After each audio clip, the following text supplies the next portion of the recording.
Welcome to Mystic Realms Recap. Please like, share, and subscribe. Enjoy today's episode. The second floor was just as easy as the first. Charging up her bow, she managed to eradicate the millipede's armor and skewer it easily. As for the final boss, In-style Phantom Arts, First Phantom, Illusionary Phantom. Crouching low on the ground, Shiro formed a bow in her hand whilst running around the queen. Neon blue mana gathered into an arrow as Shiro pulled back on the string. Sensing danger, the queen flared her mana as a translucent barrier erected around her. Penetrate, Shiro thought as she fired the arrow. Asterisk boom ping. The arrow penetrated the shield due to how close Shiro fired the arrow. Not even waiting to see how the damage was, Shiro stomped down as 4 ice spears pierced upwards and lifted up the queen. The queen struggled, but Shiro's arrow was already notched and ready to be fired. Aiming at the anus of the queen, Shiro grinned. "This is for my arm," she muttered. Asterisk boom. The arrow fired as it was aimed perfectly at the queen's anus. Unable to react, she could only wait upon her death due to an arrow up her ass. Asterisk CRR. The cry of the was filled with pain as he looked away in pity. Seeing that the queen wasn't dead, Shiro dissembled the bow as she created a spear. Twirling it in her palm, Shiro stabbed it towards the queen's ass. Making sure it penetrated deeply, Shiro twisted the spear as it exploded like a grenade and destroyed the queen's insides. HP 0/200 000. The queen mostly relied on her mana for her shield to defeat her opponents in a war of attrition. Yet, Shiro destroyed that option straight away. This made the queen an easy kill as her main weapon was destroyed. How fast the tables turn, huh? Shiro thought. The entire dungeon run took her a few hours as she didn't focus on collecting the loot. Harvesting the queen, Shiro threw the mana stone into her mouth and left for the second floor with Een. The collection itself took longer as Shiro had to search all of the kills she got to get the mana stones. In the end, she managed to collect over 60 D-ranked mana stones. "Little Een, you get 25, I get 35, okay?"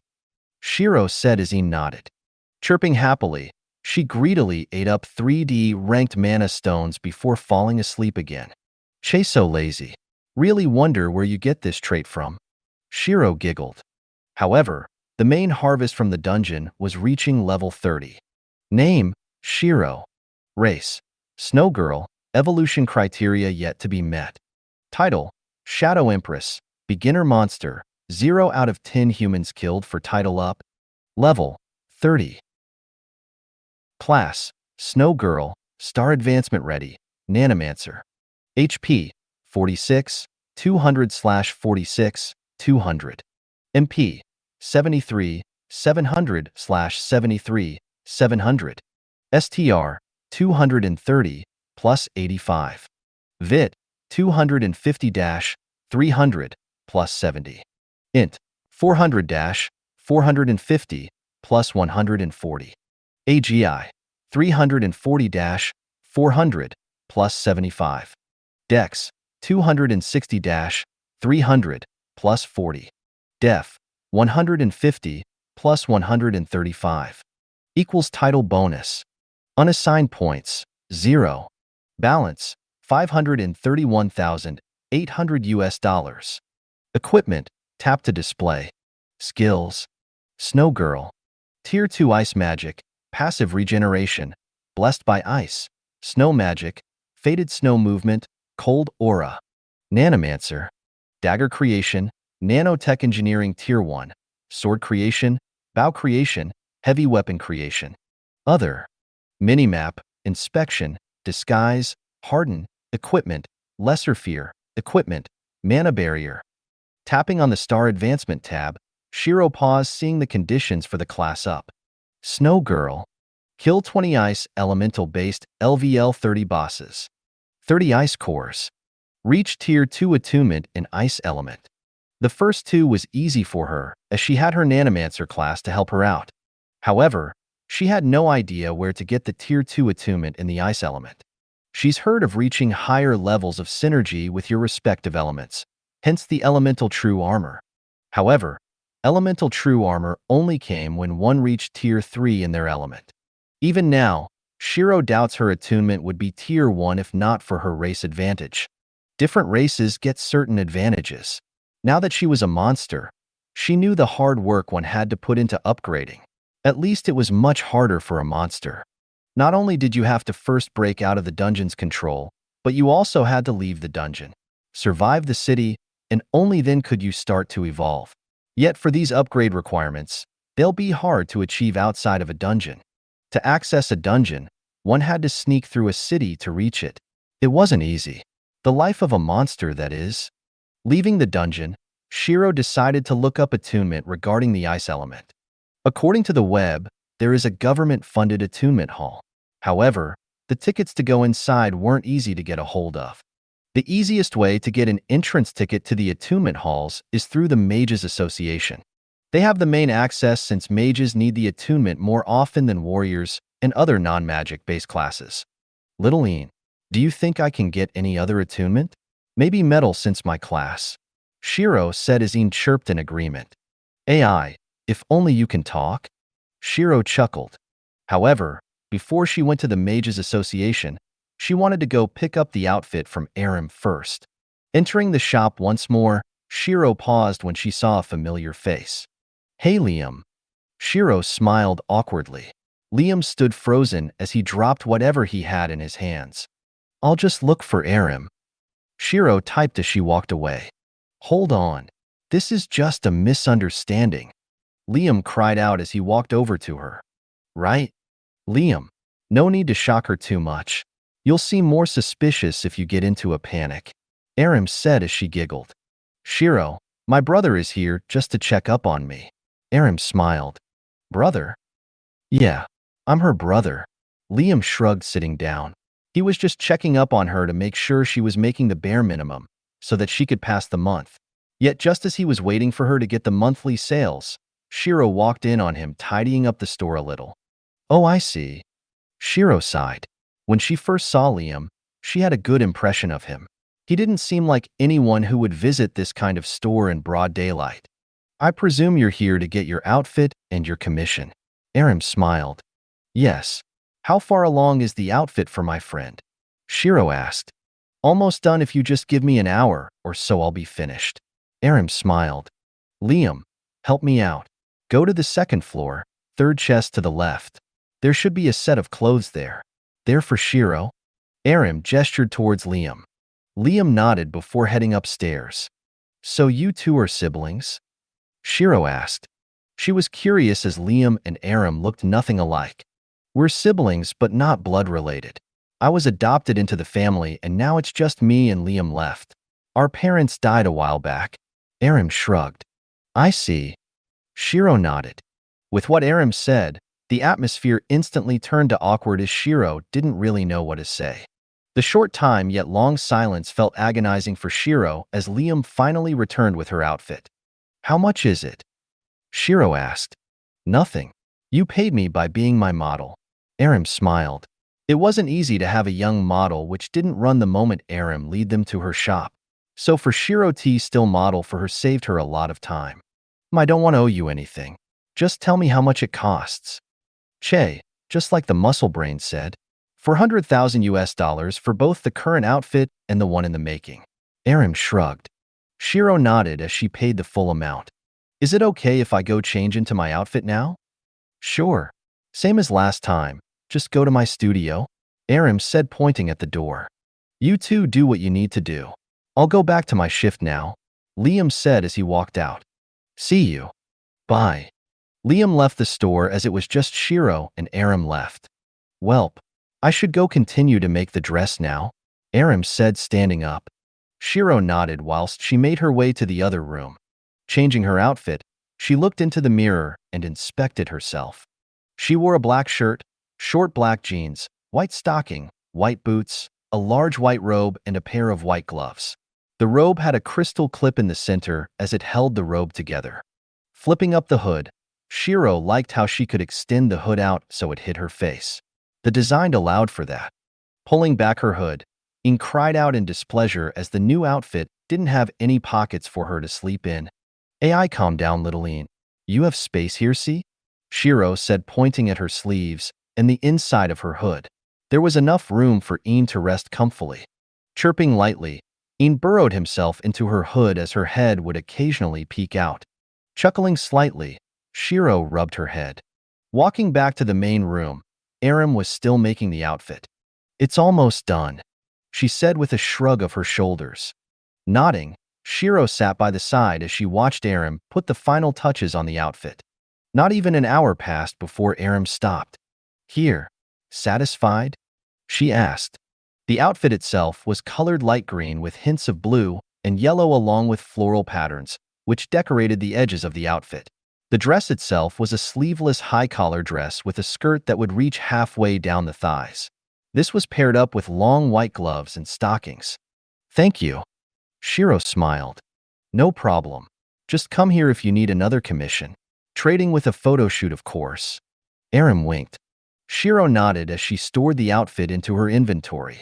Flipping up her hood, she walked out the street with people hardly being able to see her face due to a mix of height and the cover the hood provided. At most, they'll only spare her a glance. She first went over to the Adventurers Guild since she wanted to update her ID.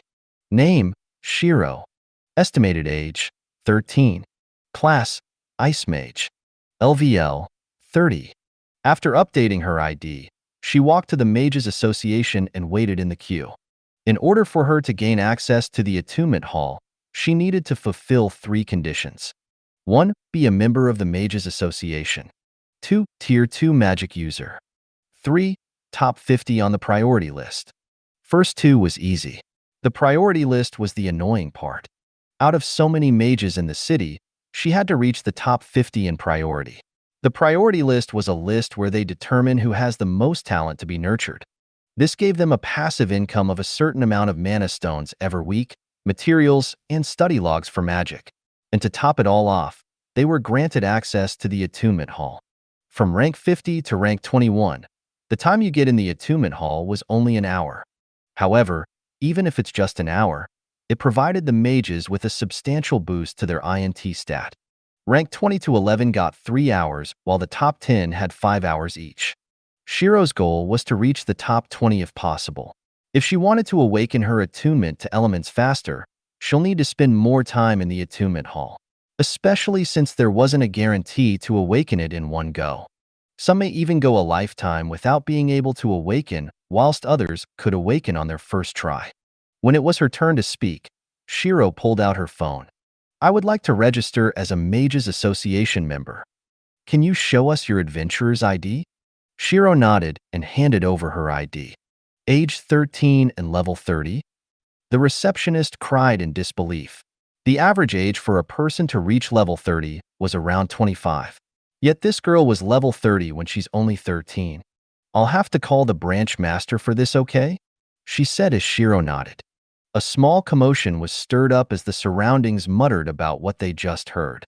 Did she just say the midget there is a level 30? She's only 13 at that as well.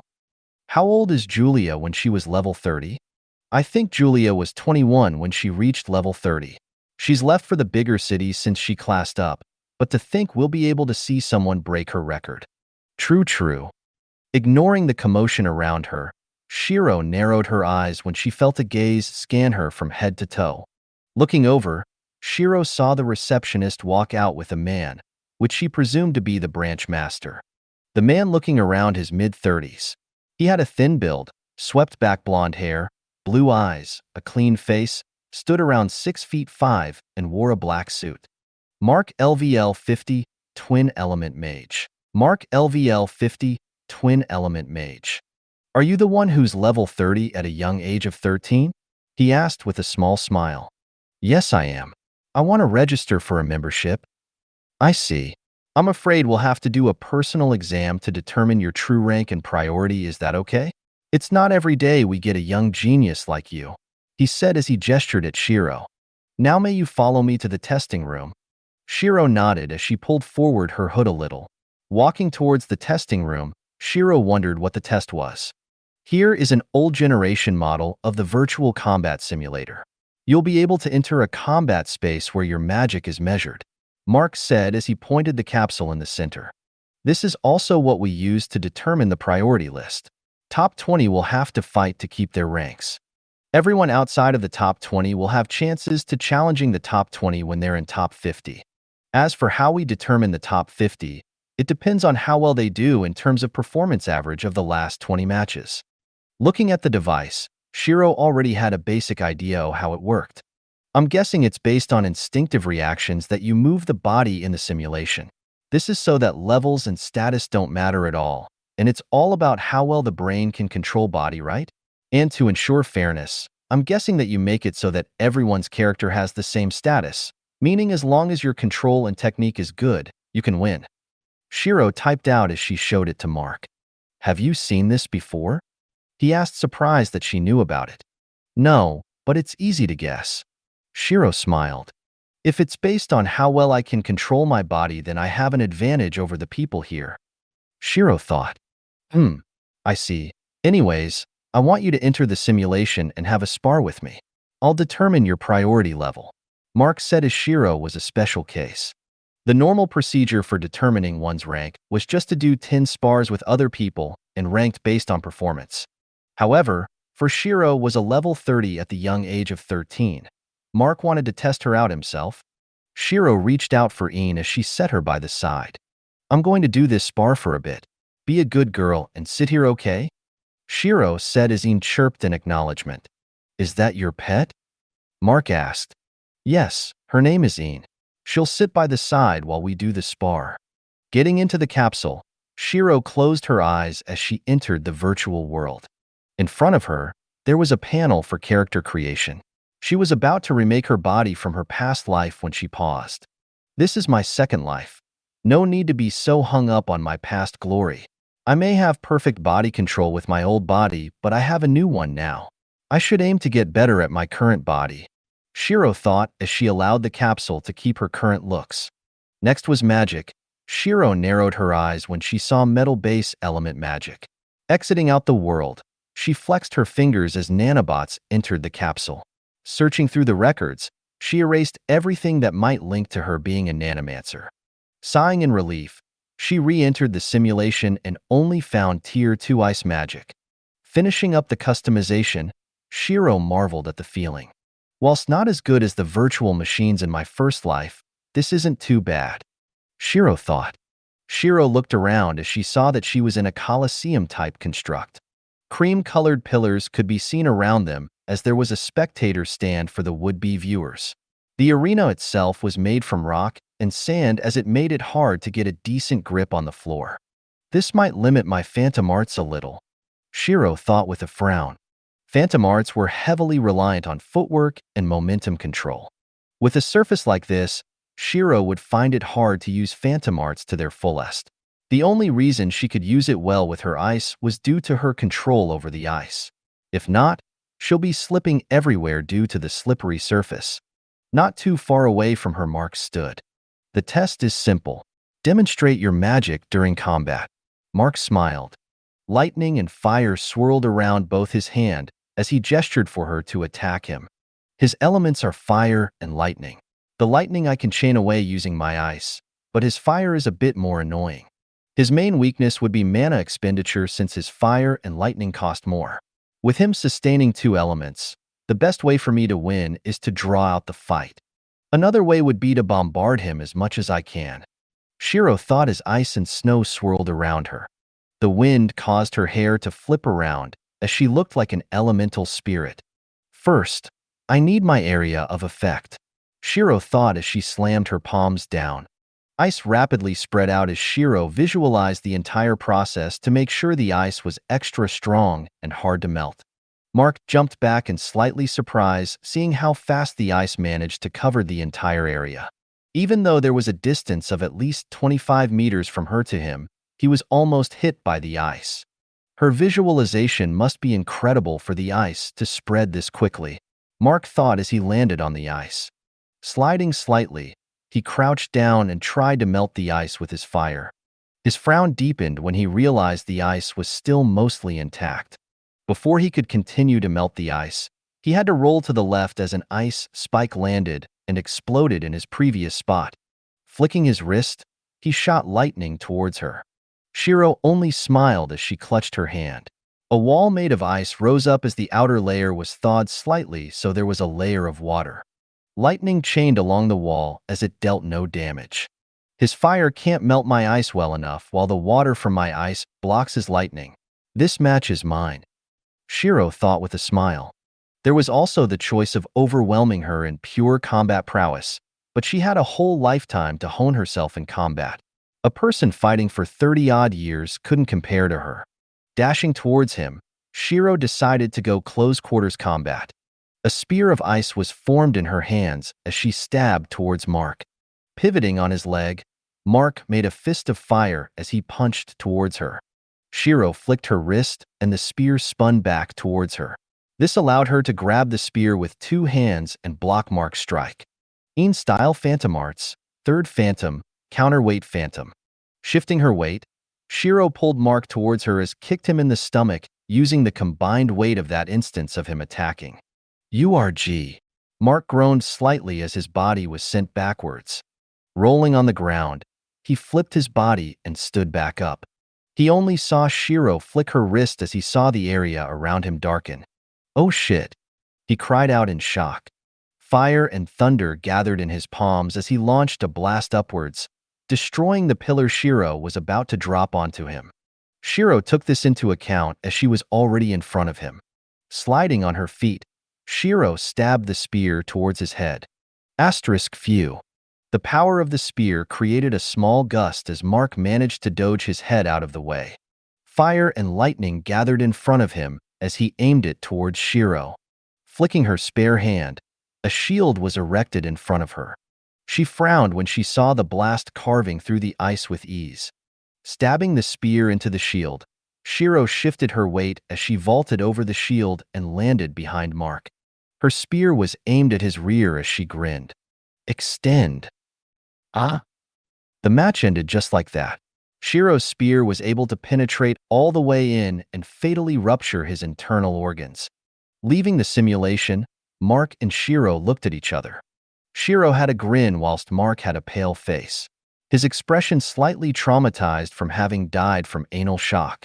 "Was there no other way other than what you did? I don't know, maybe stab me through my chest?" Mark said. The simulation would transfer a little of the phantom pain, so that the human brain would still react to the stimulus. However, the feeling of dying due to an anal probe wasn't something he wants to go through again. Shiro only grinned as walked over to Een. Tapping her head, Shiro placed Een on her shoulders as Mark had a hand on his ass, still feeling a sting from the phantom pain. "So your magic control is the peak of Tier 2, I'd say. Combat prowess, high. I'll place you in rank 20 of the priority list, okay? You'll also have a VIP membership with the Mages Guild," Mark said as Shiro nodded. "Pass me your ID, I'll update it on the system." Passing over her ID, Mark added a few more lines to her ID. Name, Shiro. Estimated age, 13. Class, Ice Mage. LVL, 30. Mages Association membership, VIP. Priority rank, 20, New York branch. Taking back the ID, Shiro wanted to see if she could access the attunement hall. "Since I'm ranked 20 on the list, am I able to enter the attunement hall now?" Shiro asked. "Ah, so that was what you wanted. Unfortunately, you'll need to wait a day before you can use the attunement halls. Today is used by the top 10. Tomorrow is used by the top 20 and so on." "Alright. What privileges does having a VIP account give me?" "You get access to tomes, materials, and skill simulations," Mark said as Shiro nodded. Skill simulations weren't anything foreign for her. In fact, they were one of the most common things in her past life. Not everyone can find a grimoire or skill stone, so they resort to simulations and people mimicking the effects of the skill. With enough proficiency and consistency, you'll be able to unlock the skill in the system. Naturally, with a martial art like In-style Phantom Arts, it won't show up on the system. This was due to the fact that it isn't a skill and rather a set of movements. In time, she should be able to gain a title though. Every martial art rewarded a title after a certain time. The first being Martial Art Style, Practitioner. The higher rank the titles get, the more bonuses it grants you.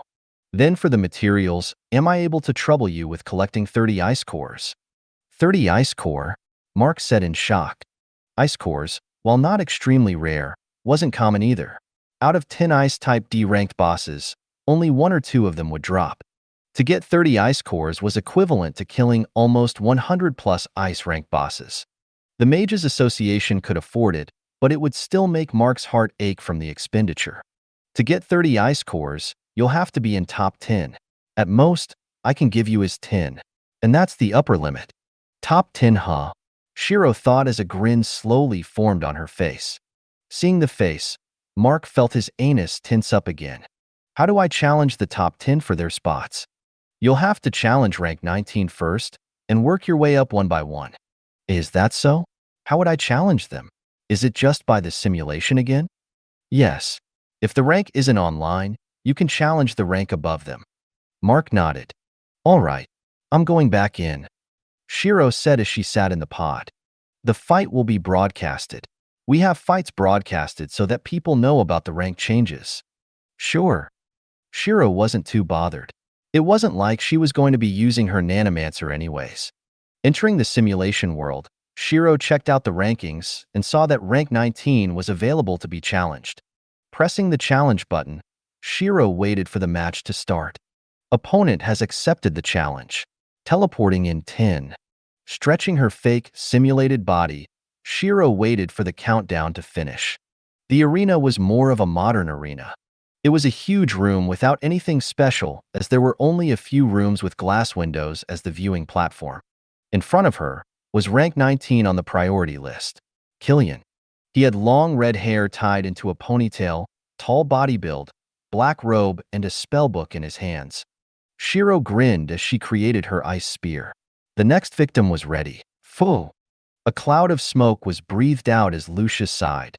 After several weeks of pursing from his attackers, he was finally able to escape their reach. Naturally by that, he means kill them all. Cracking his neck, he stretched his body. Che, old bastards thinking I was an easy target. He spat out as he threw away his cigarette. Right now, he was mentally worn out and fatigued. He needed a safe location to rest up. Walking over to the Mages Guild, he went up to the receptionist. Get Mark over here, he said as the receptionist frowned. I'm afraid you don't have the permission. Just tell him his lord is here then. Lucius narrowed his eyes. The receptionist paused hearing this and nodded. Jogging to the testing room, she soon returned with Mark. Lucius gestured slightly as Mark nodded. Walking into a separate room, Lucius sat down on a chair and closed his eyes. I'm sorry, young master. I wasn't able to help you since the association was being watched, Mark said as he kneeled down. No worries. I was able to kill them in the end, Lucius replied as he sat up. That being said, how's the tasks I gave you? I'm afraid I have little to no progress. The traitors hide their tracks extremely well, Mark reported. Lucius narrowed his eyes as the faction was slowly being overtaken by traitors. Even though he was the young master, his level was only 50. He couldn't stand up to those old monsters just yet. Keep trying to find them. In the meantime, try to get a few good seedlings in the faction recruitment. Having a few new bloods under my control will help against the traitors. Understood. Mark nodded. The two paused when they suddenly heard a scream coming from the main hall.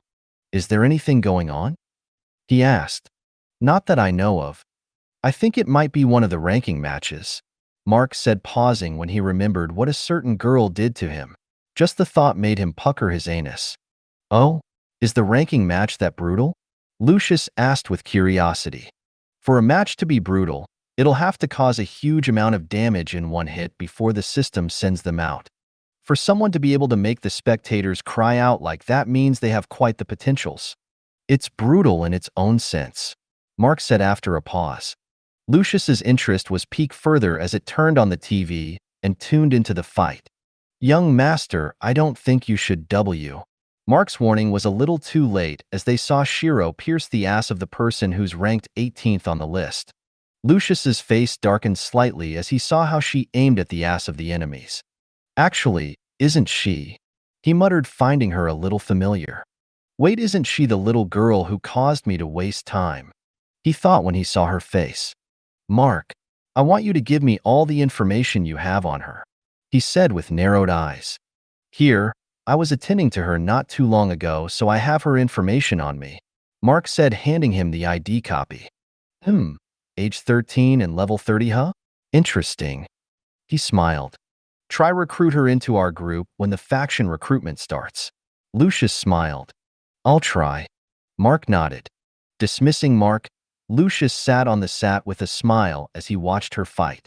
How vulgar, yet oddly effective. We humans have little to no protection on our rear, making it a prime weak point. There is a natural entry there to destroy your internals after all. We can protect our eyes, our mouths, and other points in front of us. But one would almost never protect their ass. Lucius thought. It was an interesting weakness that Shiro had shown him. It may be vulgar, it may be shameless, but it was effective. Male, female, monster, everyone had the weakness par from some. With such a spot available, it would be dumb not to attack it. The only factor restraining this would be embarrassment. Her face would be awfully thick if she isn't embarrassed by this. Perhaps I should consider this weakness as well, he thought with a smile. His eyes glowed with interest as he continued to read her records. Tapping his fingers, a shadow version on him rose up as it bowed. Keep an eye on her. I want to see if she's hiding anything else. The shadow faded into the cracks of the wall as he continued to watch.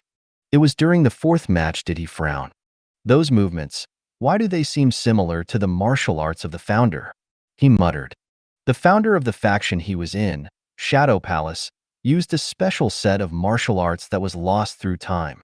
The martial arts, while only a fragment of the original, allowed her to propel the Shadow Palace up the ranks of the factions out in the world. The martial arts focused on ghost-like movements and was purely a movement-type martial art. It was with this that the founder was titled Ghost. However, he was witnessing Shiro perform a similar set of movements that fit with the description of the founder's martial art. Standing up from his chair, he decided to have a little talk with her when she comes out of the simulation. ####. Killing her opponent that was ranked 12th on the list, Shiro flicked her wrist as the ice spear dissembled. The stands were filled with spectators, as it wasn't every day that you see a challenger fly through the ranks. Especially one that won with such an interesting tactic. You think there's something wrong with her? What do you mean?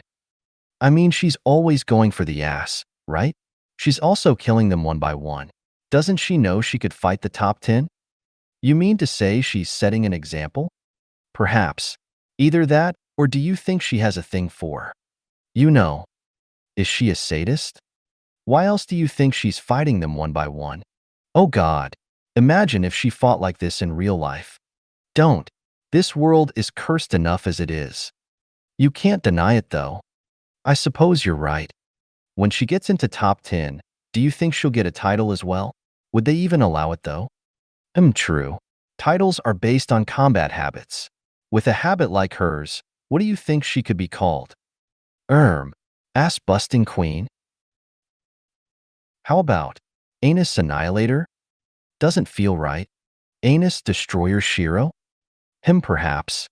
Anus Destroying Empress. You know she's 13, right? It says her on her mage's ID. Anus Destroying Princess? That. Let's go with that. Anus Destroying Princess. I like that. Has a nice yet evil ring to it. Doesn't it fit her well though? Look at her. She's so pretty at a young age, but her tendencies are a little. Ahem. ####. Tapping on the button for rank 11, Shiro saw that it was forfeited the moment she challenged him. Is he afraid? Shiro thought as she did fight her way through the ranks easily. Tapping rank 10, she was happy that he accepted. Rank 10 was called Shane. He was a mage that also focused on the ice element. As her vision shifted, she saw her opponent. He had a large robe that covered his body and face, leaving only his eyes out. His body build was slightly on the small side as he didn't have a weapon on him. You, why do you keep stabbing at the ass of the mages? He shouted out as he glared at her. Shiro didn't reply as it was a waste of time. She only smiled provocatively as she taunted him. This caused him to frown as a magic circle wrapped around his arm. Before he could set out his area of control, Shiro was way ahead of him as she slammed her palms down and froze the area. Crouching low, she made a spear as she dashed towards him. Stabbing the spear into the ground, she pivoted on her feet as she slid around and behind him. She was about to stab her spear at him when she quickly shifted her weight and flipped away from him. Landing on the ice, she slid back for a moment before she stabilized herself. Shane had a chunk of ice encasing his rear as there were ice spikes shooting out of it. If she had stayed there, it may have injured her. Shane only smiled seeing he saw his plan work. Before he could even talk, he saw Shiro with a bland expression as she flicked her wrist. Boom. When she flipped away, she had set down a trap for him. If a small spear didn't work, then she just needed a larger one. From below his feet, a giant ice pillar shot upwards as it completely obliterated his chunk of ice that protected his rear. With a single move, his body was split in two as his corpse launched high into the air. The crowd was shocked as not even protecting your rear with magic could protect your anus. Seeing that she reached top 10 in terms of ranking, Shiro decided to stop as there had been enough victims for today.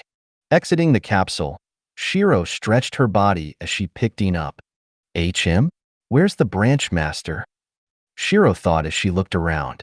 Exiting out of the room, Shiro looked around and saw Mark walking together with another man. Wait, isn't he that dipsh T who handled me roughly last time? Shiro thought with narrowed eyes. Walking up to them, Shiro tapped away at her phone. Mark, I've reached top 10. I do believe I'm entitled to my 30 ice cores now. I'll earn this, Mark muttered, feeling a little pinch. Not only that, but his young master was here right now. It's fine. Give her the 30 ice cores, Lucius said with a smile. This caused Shiro to narrow her eyes as she wondered about their relationship. Thanks. My address should be on my ID profile. Just send it there. Hang on. I have a question for you, Lucius asked. What? Where did you learn your martial arts? Shiro frowned hearing the question. None of your business. And also, next time remember to handle girls with care. Shiro walked away as Lucius only chuckled. Handle with care, huh? Her methods aren't exactly the most careful, are they? Lucius muttered. You know each other, young master? She wasted my time during my pursuit. The old geezer's almost caught up to me because of her. Should I go and end her? Mark asked with a frown. Leave it. I want to recruit her. No need to kill an upcoming talent. Lucius shook his head. What he doesn't understand are the people who kill what they can't get. Humanity as a whole is only a small part of this world now. Satellites didn't work as they wished, so they couldn't scout out the vast world. They tried to send rockets, but they would get destroyed by flying-type monsters. With them forced to abide by foreign rules, they needed every talent possible. Even if they aren't part of the team, they're still part of humanity. Also that humanity can survive in this strange world. Give her the cores and support her growth. We need talents like her. Not to mention, she was able to almost freeze me when she was 25 levels below me. What? Mark was surprised. He knew that the higher level disparity was between two people, the harder it was to affect the higher level. Yet, for him to still be almost frozen by someone 25 levels below him tells volumes of Shiro's strength. Meanwhile, Shiro, who was exiting the building, was looked at with gazes of fear. Some were holding their rears as they shivered, feeling her gaze on them. Little Een, do you think I should have fought a few more people? Shiro asked. Een only chirped as she had seen too much today. Licking her lips slightly, Shiro narrowed her eyes and looked for anyone unaffected. This caused the adventurers to shiver in fear as they planned to get the best blacksmith in the city to make them an ass plate. One strong enough to protect against anal penetration. Shrugging slightly, she decided to let them off and head home first. She still had her gift of armor and outfit ready for Lyrica. Returning to the dorm, Shiro knocked on Lyrica's door. Oh, Shiro! Lyrica paused when she saw Shiro's new outfit. Just seeing the hood frame her cute face and the stockings and jeans frame her thighs made her face heat up. Are you okay? Yes. Come in, Lyrica said as she quickly gestured for Shiro to enter her room. I got a present for you since you challenged the dungeon solo for the first time. This armor and outfit should help you a lot. Shiro smiled as she sat down on a chair. Pulling out the armor and outfit, Shiro gestured for Lyrica to take a look. Just wow, was all Lyrica muttered, seeing the armor effects. The outfit is made from a special material like my first dress. It won't break or rip, but the damage is still there. So don't think just because the clothes didn't rip, you won't take any damage. Shiro warned. Of course. It would be stupid otherwise. Lyrica nodded. We have time to challenge a dungeon. Want to do it now? Shiro smiled. The sooner she got Lyrica to level 20 the better. This was so that she could get an extra edge in the faction recruitment. Lyrica nodded as she too wanted to reach level 20. Leaving the dorms, Shiro paused as she felt a strange gaze on her. Pulling her hood forward, she continued to walk whilst looking for the source of the gaze. She narrowed her eyes when she saw the figure. It was the shadow clone of Lucius. She only recognized the clone as she too used the same type of clone during the story quest of the Yin Kingdom. Shiro followed Lyrica as they walked out of the school facility. Give me a second, I'll be right back. Shiro typed out. All right, I'll wait here for you. Walking away from Lyrica, Shiro walked into an ally. The clone followed, but not before it felt two hands wrap around his head and neck. Next time, make sure you don't make yourself so obvious. Shiro whispered, even though she knew he won't understand. Twisting her hand, she ripped the clone's head clean of the torso as it broke apart. Dusting her hands, she walked back to Lyrica. ####. Lucius, who was talking to Mark, paused, feeling his clone's death. So she found and killed it, he said with a small smile. Killed what? Mark asked. She killed the clone I sent to observe her. Lucius chuckled slightly. Mark paused in shock as Lucius's shadow clones were very hard to spot. Not only were they small, but they also blended in almost perfectly with the surroundings. Even for level 50s, they would find it hard to notice the clone. I'm quite interested in her. Make it so that finding out her background is your top priority. Understood. ####. Having killed the clone, Shiro returned to Lyrica as they made their way to the dungeon. Since Lyrica was level 19 and hitting level 20 soon, they decided to challenge the level 20 dungeon, Murloc Caverns. Murloc Caverns featured swamps and land-based combat. The Murlocs were large, frog-like creatures that walked on both legs, sickly green skin and blue patterns. In addition to this, they also had reptilian eyes, humanoid teeth, and tentacle-like protrusions from their backs. With everything combined, they made for a disgusting match. Within the ranks of the Murlocs, there are the basic troops to the highest Murloc King, the Murloc King being the final boss of this dungeon. There is a total of 3 floors in this dungeon. The first floor consisting of Murloc troops and heavy tanks, second floor consisted of Murloc mages, troops, and shamans. The final floor being the king with all his guards. With Shiro being a level 30, they were allowed a permit to enter. This was due to the fact that Shiro was a level 30 and rank 10 on the mage's priority list. Anyone high in the ranks were able to challenge AE rank dungeon easily. Entering the dungeon, a new question surfaced in Shiro's mind. Lyrica, how did you enter a dungeon solo last time? I just snuck in here. Lyrica laughed slightly. So just like me. Shiro grinned. Patting Lyrica's shoulder, Shiro nodded in approval. Glug glug glug. The sound similar to someone drowning rang out as Lyrica took out her blade. Shiro stepped back as this was solo run for Lyrica. She was only the failsafe. As the sound came closer, they saw the Murloc holding a small rusted sword. Murloc Troop LVL 20. Lyrica twisted her body as she launched her weapon forwards. Boom. The weapon smacked against the Murloc's sword as Lyrica jumped up and caught the blade. Twisting her body in midair, she slashed downwards and cleaved the Murloc in half. Shiro smiled, seeing her efficiency, since it shouldn't take too long for Lyrica to reach level 20. After several hours of grinding on the first floor, Lyrica had finally hit level 20. Congratulations! What classes are available? Shiro asked. I got Elven Swordswoman Star, Elven Swordmaster, and Elven Blade Dancer. Lyrica said as Shiro considered. What benefits and negatives are there? The Elven Swordswoman star gives me a 15% bonus when attacking with swords, a 10% agility bonus, and an extra 10% STR when I attack with full momentum. Swordmaster gives me a 20% bonus, 15% agility, and an extra 15% STR.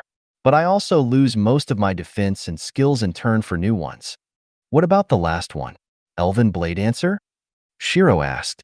She knew that all elves had a chance to reach Elven Sword Saintess, but she didn't know about any of the classes that came before it.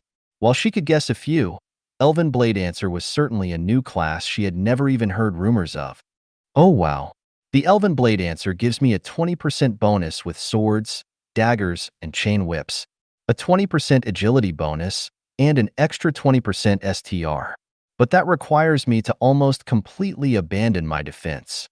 From what she's told me, the Blade Dancer seems like a heavy damage-orientated class. It should have either amazing burst damage or long damage over time. From what I've seen of Lyrica, this may fit her quite nicely. Which class do you think you're going to go for?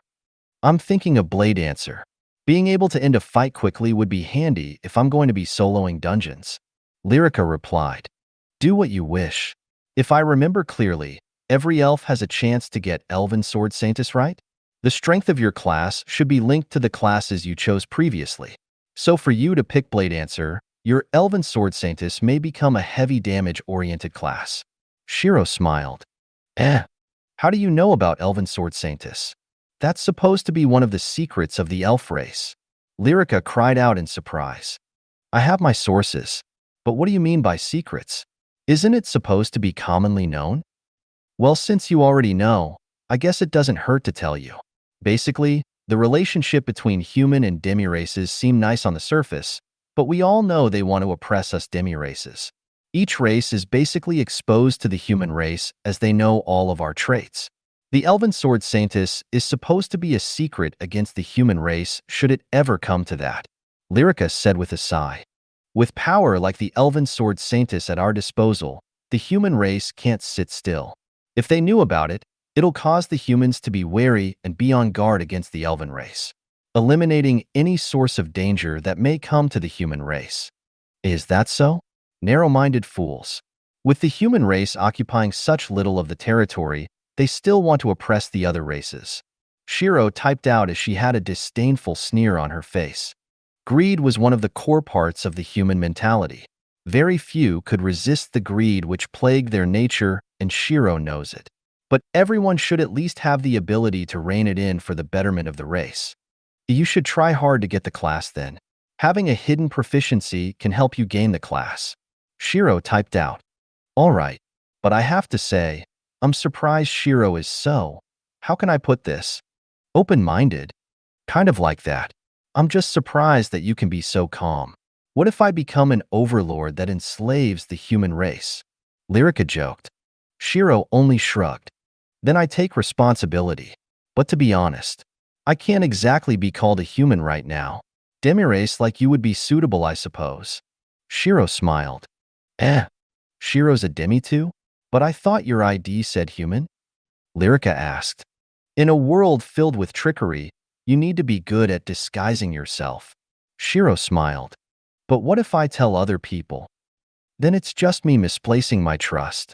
Shiro shrugged. She didn't mind telling Lyrica that she wasn't a human for now. Naturally, she wouldn't tell her that she was a monster either. That'll have to wait. Shiro.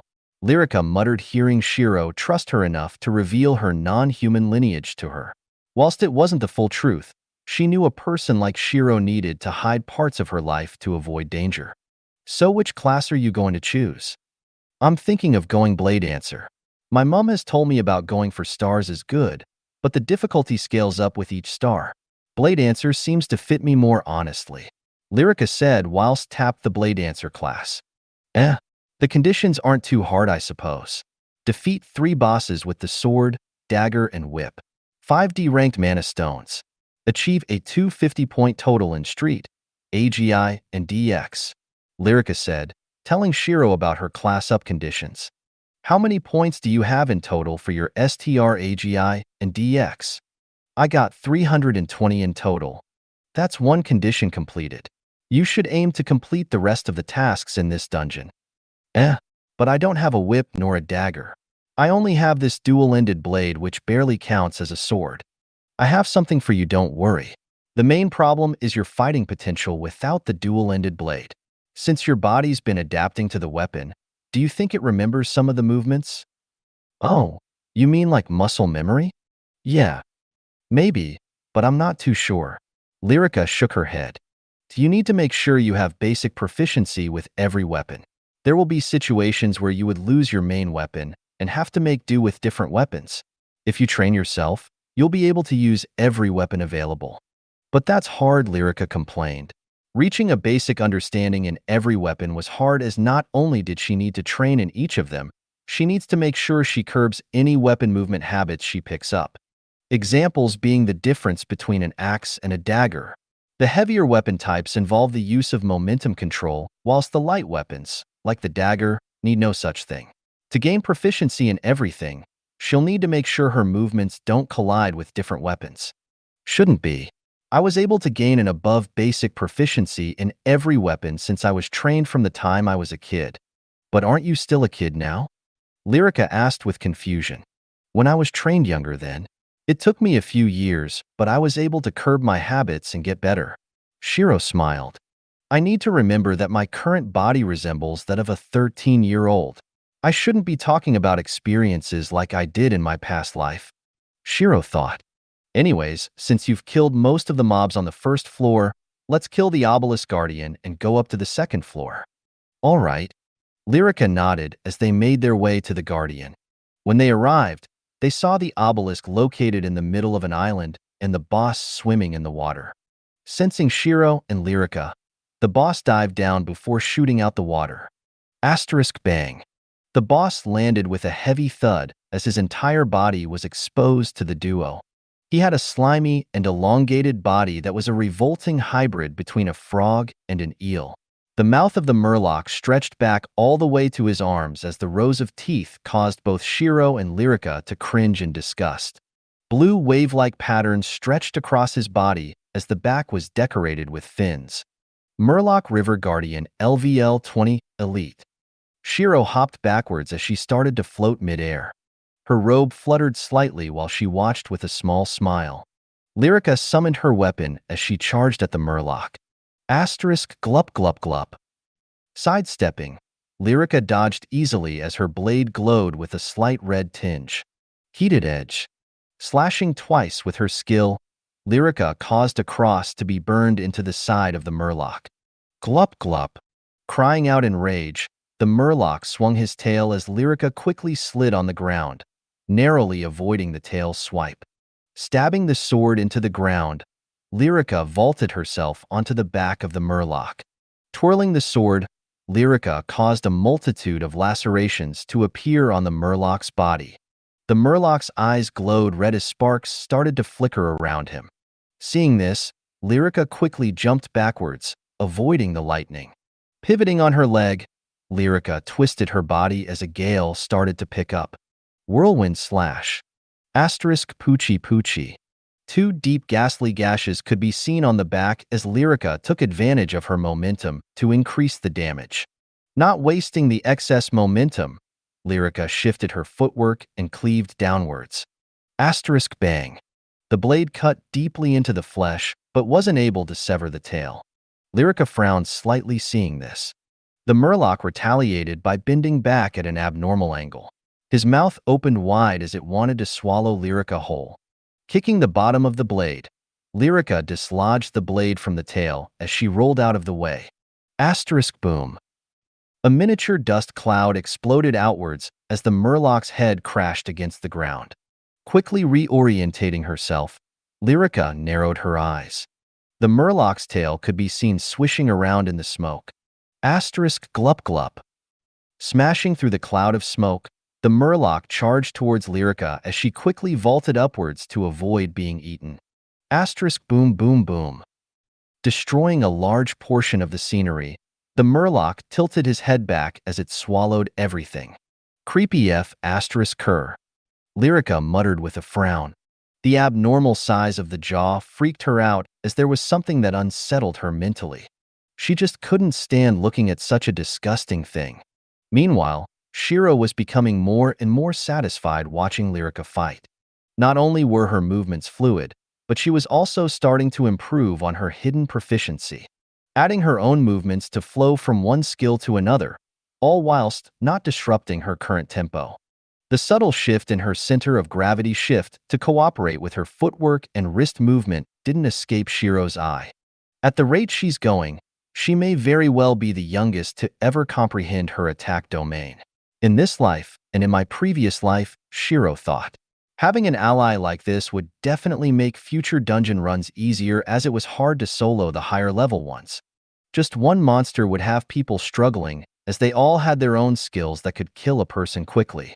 Whilst Lyrica was fighting the boss, Shiro scanned for his HP. Murloc River Guardian LVL 20 Elite. HP 39, 300/75, 000. MP 20, 590/50, 000. He's going to die soon, Shiro thought with a smile. The Murloc slammed his hands into the ground as Lyrica dodged. Stabbing the blade deep into the back of his palm, Lyrica twisted her body and gave the blade a roundhouse kick. Asterisk bang. The kick to the blade ripped a large chunk of the flesh out as Lyrica caught the blade once more. Following the momentum, she slashed towards the Murloc's eye. Asterisk glup glup glup. Seeing that Lyrica has it handled, Shiro decided to craft the weapons she needed for the next two bosses. The whip and the dagger. Not only that, but Shiro needs to make sure they didn't break due to the MP durability. Hiding her hands behind her back, Shiro started to imagine the blueprints. The dagger itself needs to be strong, tough, and powerful for a level 20 weapon. It can't be the throwing dagger type I use. It must have high durability. Lightning sparked in her palm as metallic fibers started to appear and merge together. Twisting together, a dagger slowly formed as Shiro made sure each component was extra tough. Constructing a skill chip, she added disguise onto the blade. Reinforced Orphenium Dagger, purple, LVL 20. Plus 20 pierce. Plus 20 durability. Plus 20 critical rate. Plus 25 critical damage. Plus 20 bleed. Plus 20 sharpness. Passive, Mana Repair. Mana Repair. Repairs durability when user inserts mana into the blade. Durability 40, 000/40, 000. This was the blade that Shiro managed to create. Not only was it of the purple rank, but she had used up an astounding 45k MP to make this dagger. For such an amount to be inserted to a level 20 dagger would propel it to the purple grade easily. Twirling the dagger in her hands, Shiro smiled. This was a weapon, similar in design to her old dagger. Orphenium was one of the sharpest, yet most brittle materials back then. The only problem was its durability. The dagger she had now was basically a copy of the dagger at a lower level. Asterisk boom. Just in time, I guess, Shiro thought as she saw the Murloc collapse down lifelessly. Lyrica wasn't too tired out as she was only panting lightly. Landing softly next to her, Shiro tapped her shoulder. Good job. Thanks, but I should have killed him faster. Lyrica sighed as she sat down. Hearing this, Shiro only shrugged as wanting to do better was always a trait she liked to see in others. Collecting the corpse, Lyrica was about to head up to the second floor when she was stopped by Shiro. Here, take this. Shiro typed as she passed Lyrica the dagger. HM? A dagger. Oh my god, a purple grade. Lyrica shouted as her hands quivered. Purple grade equipment was exceedingly rare even in the front lines. While they may be more common with lower level equipment, they were still something rarely seen. How did you get something like this? Lyrica asked. No questions. Just use this for the next floor and kill the boss. After that, return it to me, and I'll give you the whip for the final boss. Understanding the subtle hint of ignorance is a bliss, Lyrica stopped asking questions. Entering the second floor, Lyrica adjusted her grip on the dagger several times as she tried to get a better grasp of the weapon. Unlike the dual-ended blade, the dagger doesn't have the range or the damage. You have to focus on pinpointing the weak areas and strike there. What do you mean? Understand that like most humans, monsters also have innate weaknesses like the tendons. Cut those tendons apart, and they won't be able to move. Shiro smiled. Break the spine and they collapse onto themselves. And naturally, you can also go for the anus, but since you're using a dagger, you won't be able to make use of that weakness. Thankfully, Lyrica thought. Just make sure you move fast and attack the weak points. Circling around and slashing at the tendons is a foundation move every dagger user needs. Beginner or not. Shiro smiled. Lyrica nodded as she closed her eyes. She tried to remember the feeling of when she was using the dual-ended blade. She needed the muscle memory to help her out during this floor. Thankfully, the second floor consisted of mages, basic troops, and shamans.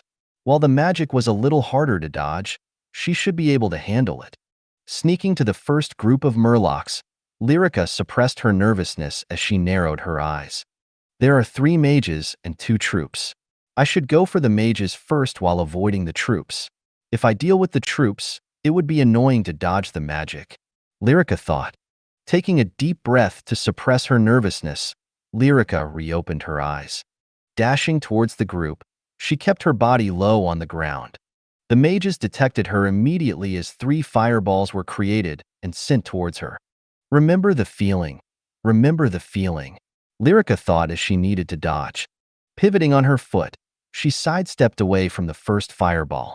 Slamming her palms on the ground, Lyrica used the force to slide under the last 2 fireballs.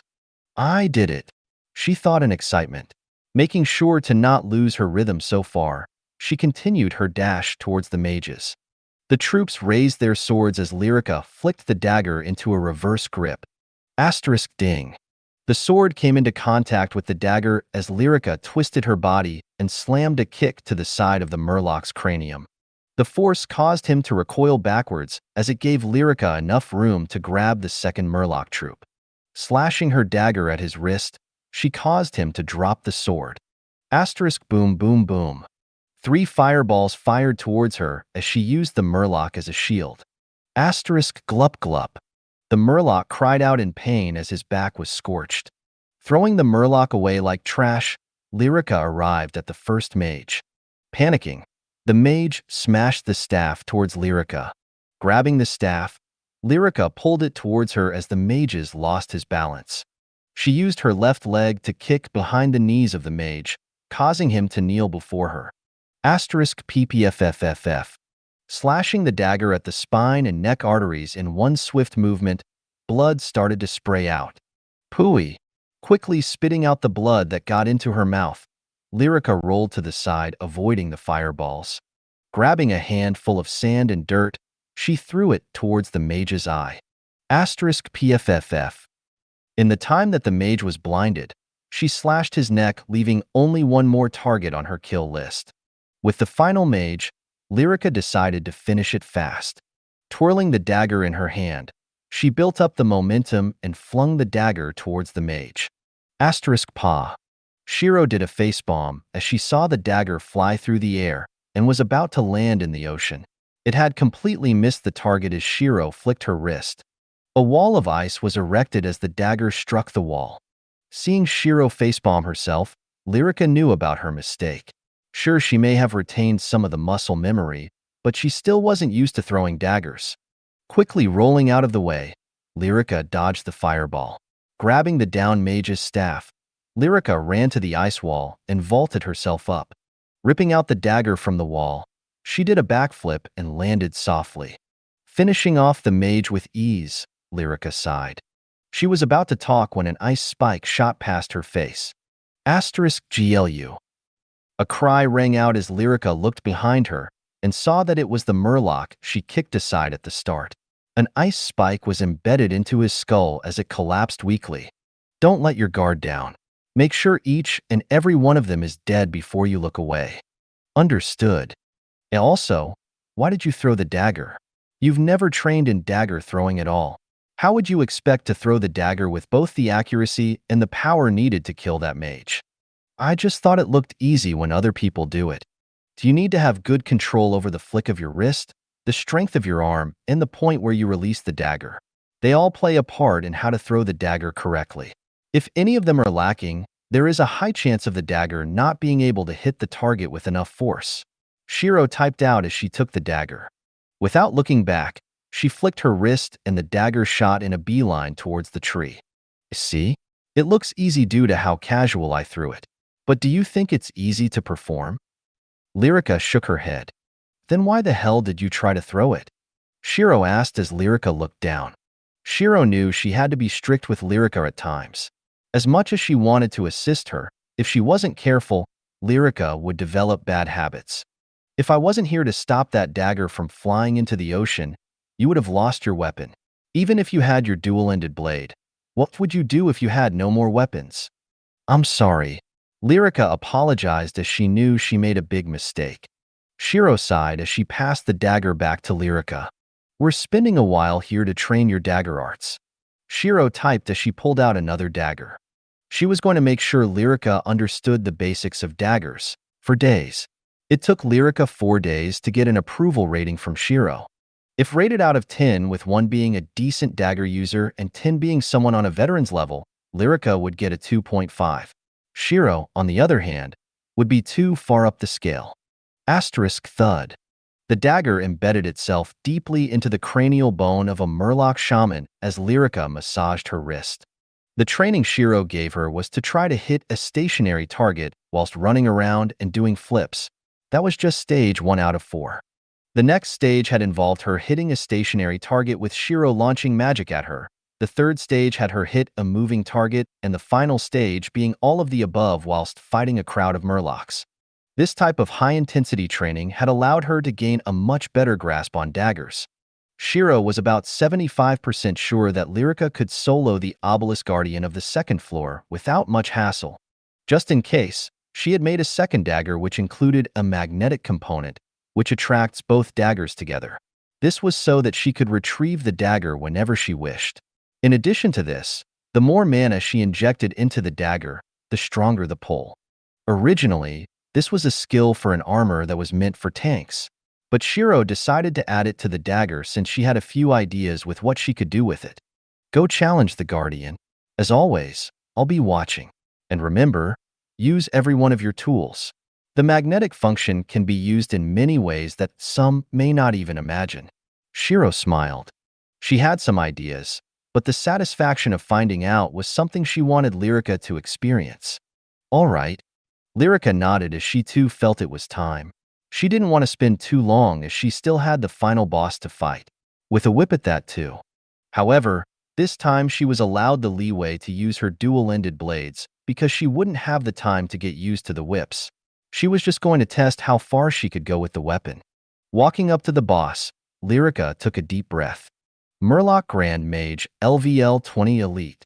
The Murloc Grand Mage was just slightly larger than the Murloc Mage. It was roughly 3 times as big. Shiro only yawned slightly as she could probably kill the Grand Mage in a few minutes. With a large body like that, it was basically a sitting duck for her special treatment.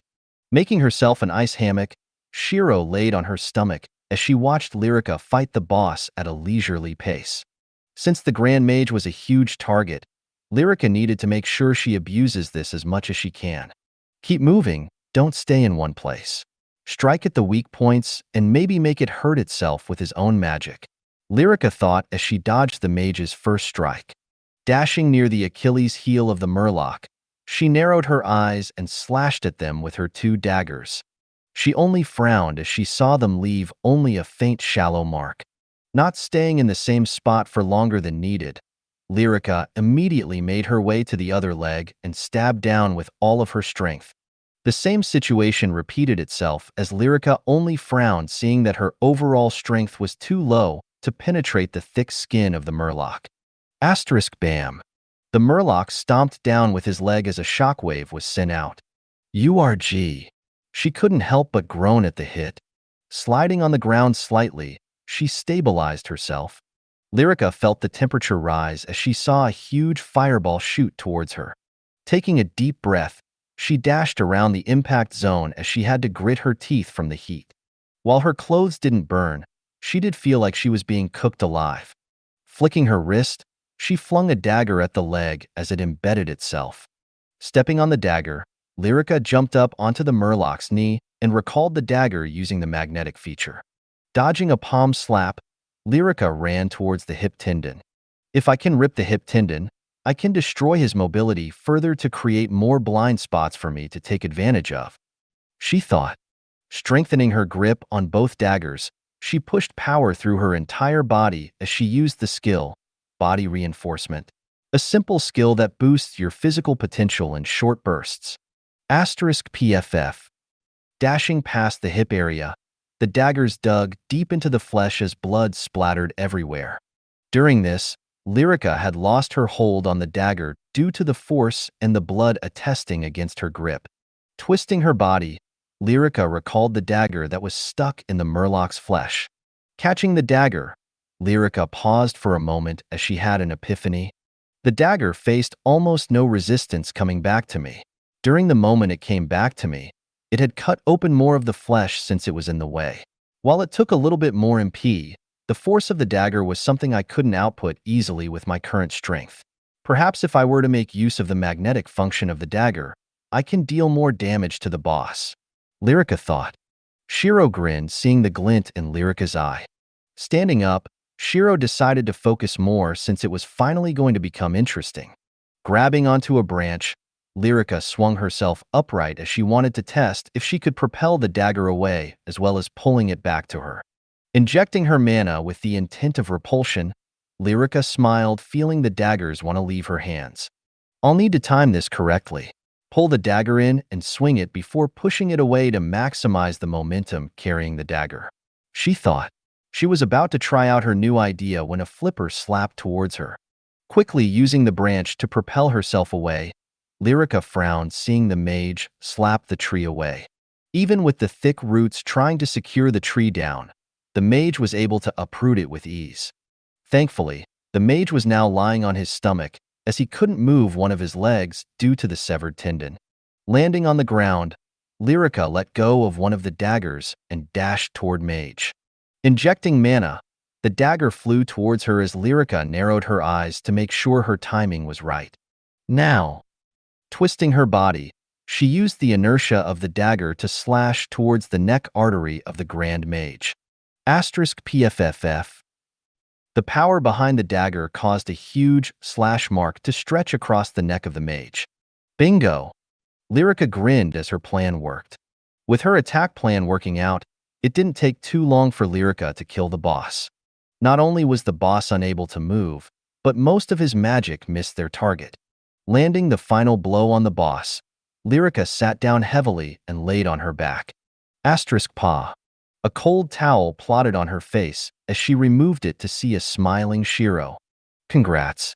Also, good job in figuring out the main form of attack with these two daggers. Inertia. Remember, no matter what, inertia can help boost the power of an attack several times due to momentum. Lyrica nodded as she decided to lay there for a second with the towel cooling her off. Hey Shiro, I'm just wondering, but where did you get the towel? You'll be surprised at the stuff I have in my inventory. I just grabbed a towel I had inside and froze it before melting it again. Shiro shrugged. I see. Don't most people store armor, weapons, and other important stuff? I do. But it's just that I also have a bunch of miscellaneous items inside. She wasn't lying. She did keep a few spare weapons in her inventory that she collected from bosses. But most of the items inside her inventory were everyday items such as clothes, food, mana stones, and survival kits such as tents. Weapons only made up for a small portion of her inventory. Make sure to rest properly. Next fight is the final boss. Shiro smiled.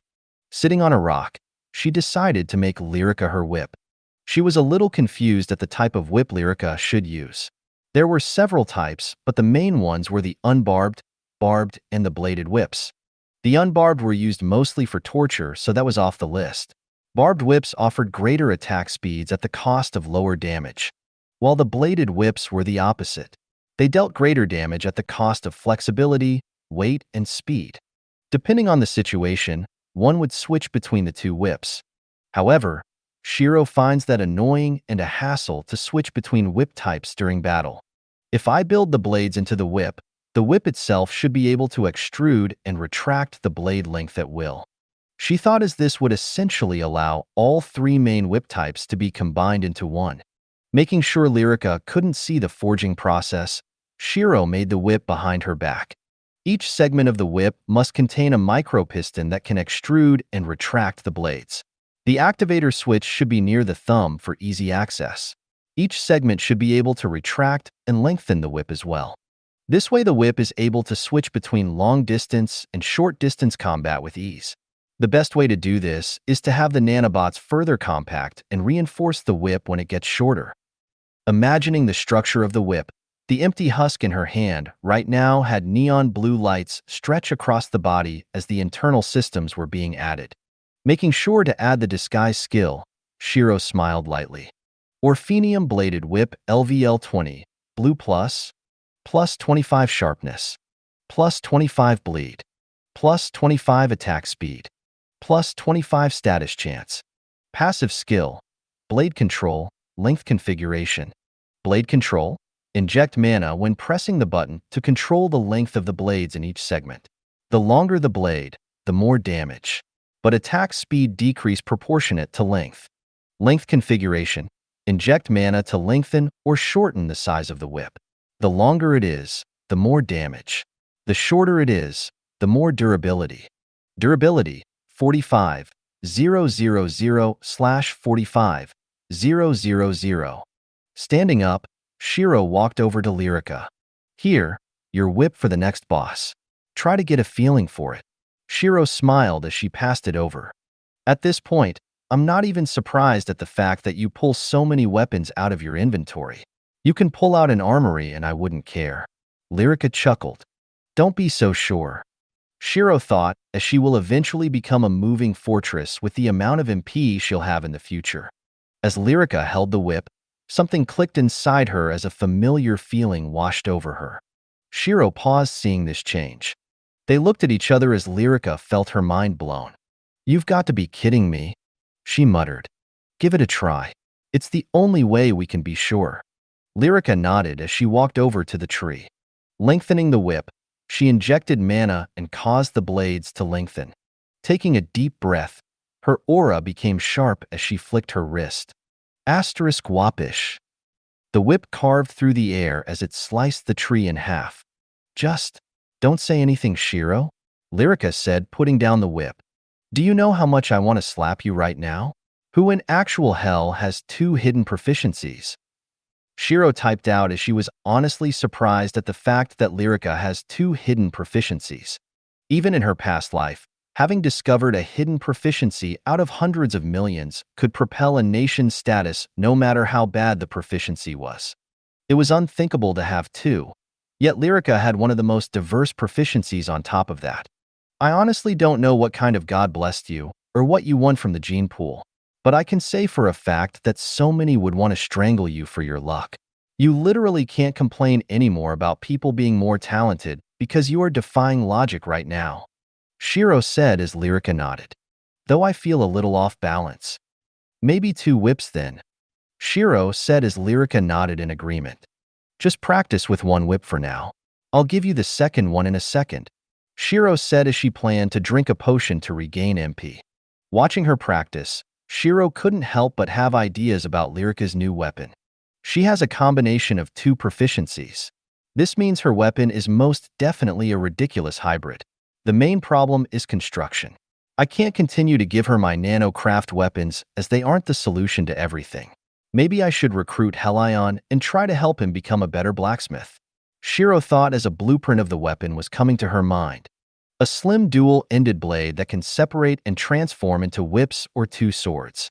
A combination of Lyrica's 2 proficiencies that is unheard of in the world. Perhaps the weapon of the future elven sword saintess. Shiro smiled in anticipation. Handing Lyrica the second whip, Shiro was able to see the attack domain slowly make its appearance. With a whip in each hand, a cyclone of silver lights formed around her. Asterisk clap clap clap. Shiro clapped her hands as she walked over. Do you think you can solo the boss with this? Shiro asked. Maybe. I'm guessing a 50-50 chance, Lyrica admitted. Sure, she has the hidden proficiency, but even her first one took her a while to get used to. To go straight into a boss fight with just a few hours of practice was insane. Just try your best. Try to flow into the state of your proficiency and push it further. Go with the flow. Shiro smiled. Lyrica nodded as she too knew this. But understanding it and performing it were two vastly different things. To actually perform what she understands, she would need to train herself relentlessly and hone the feeling of her proficiency. Flicking her wrists, she retracted the whips and prepared to fight the final boss. Activating the obelisk, they felt their vision shift as they were in the middle of a huge island. The Murloc King was a huge, muscular Murloc with ripping muscles. The slight lack of fat on his limbs made his arms and leg grotesque when compared to the hulking torso. It wore a cape and had two large swords strapped to his back. Murloc King LVL-20 Elite Boss.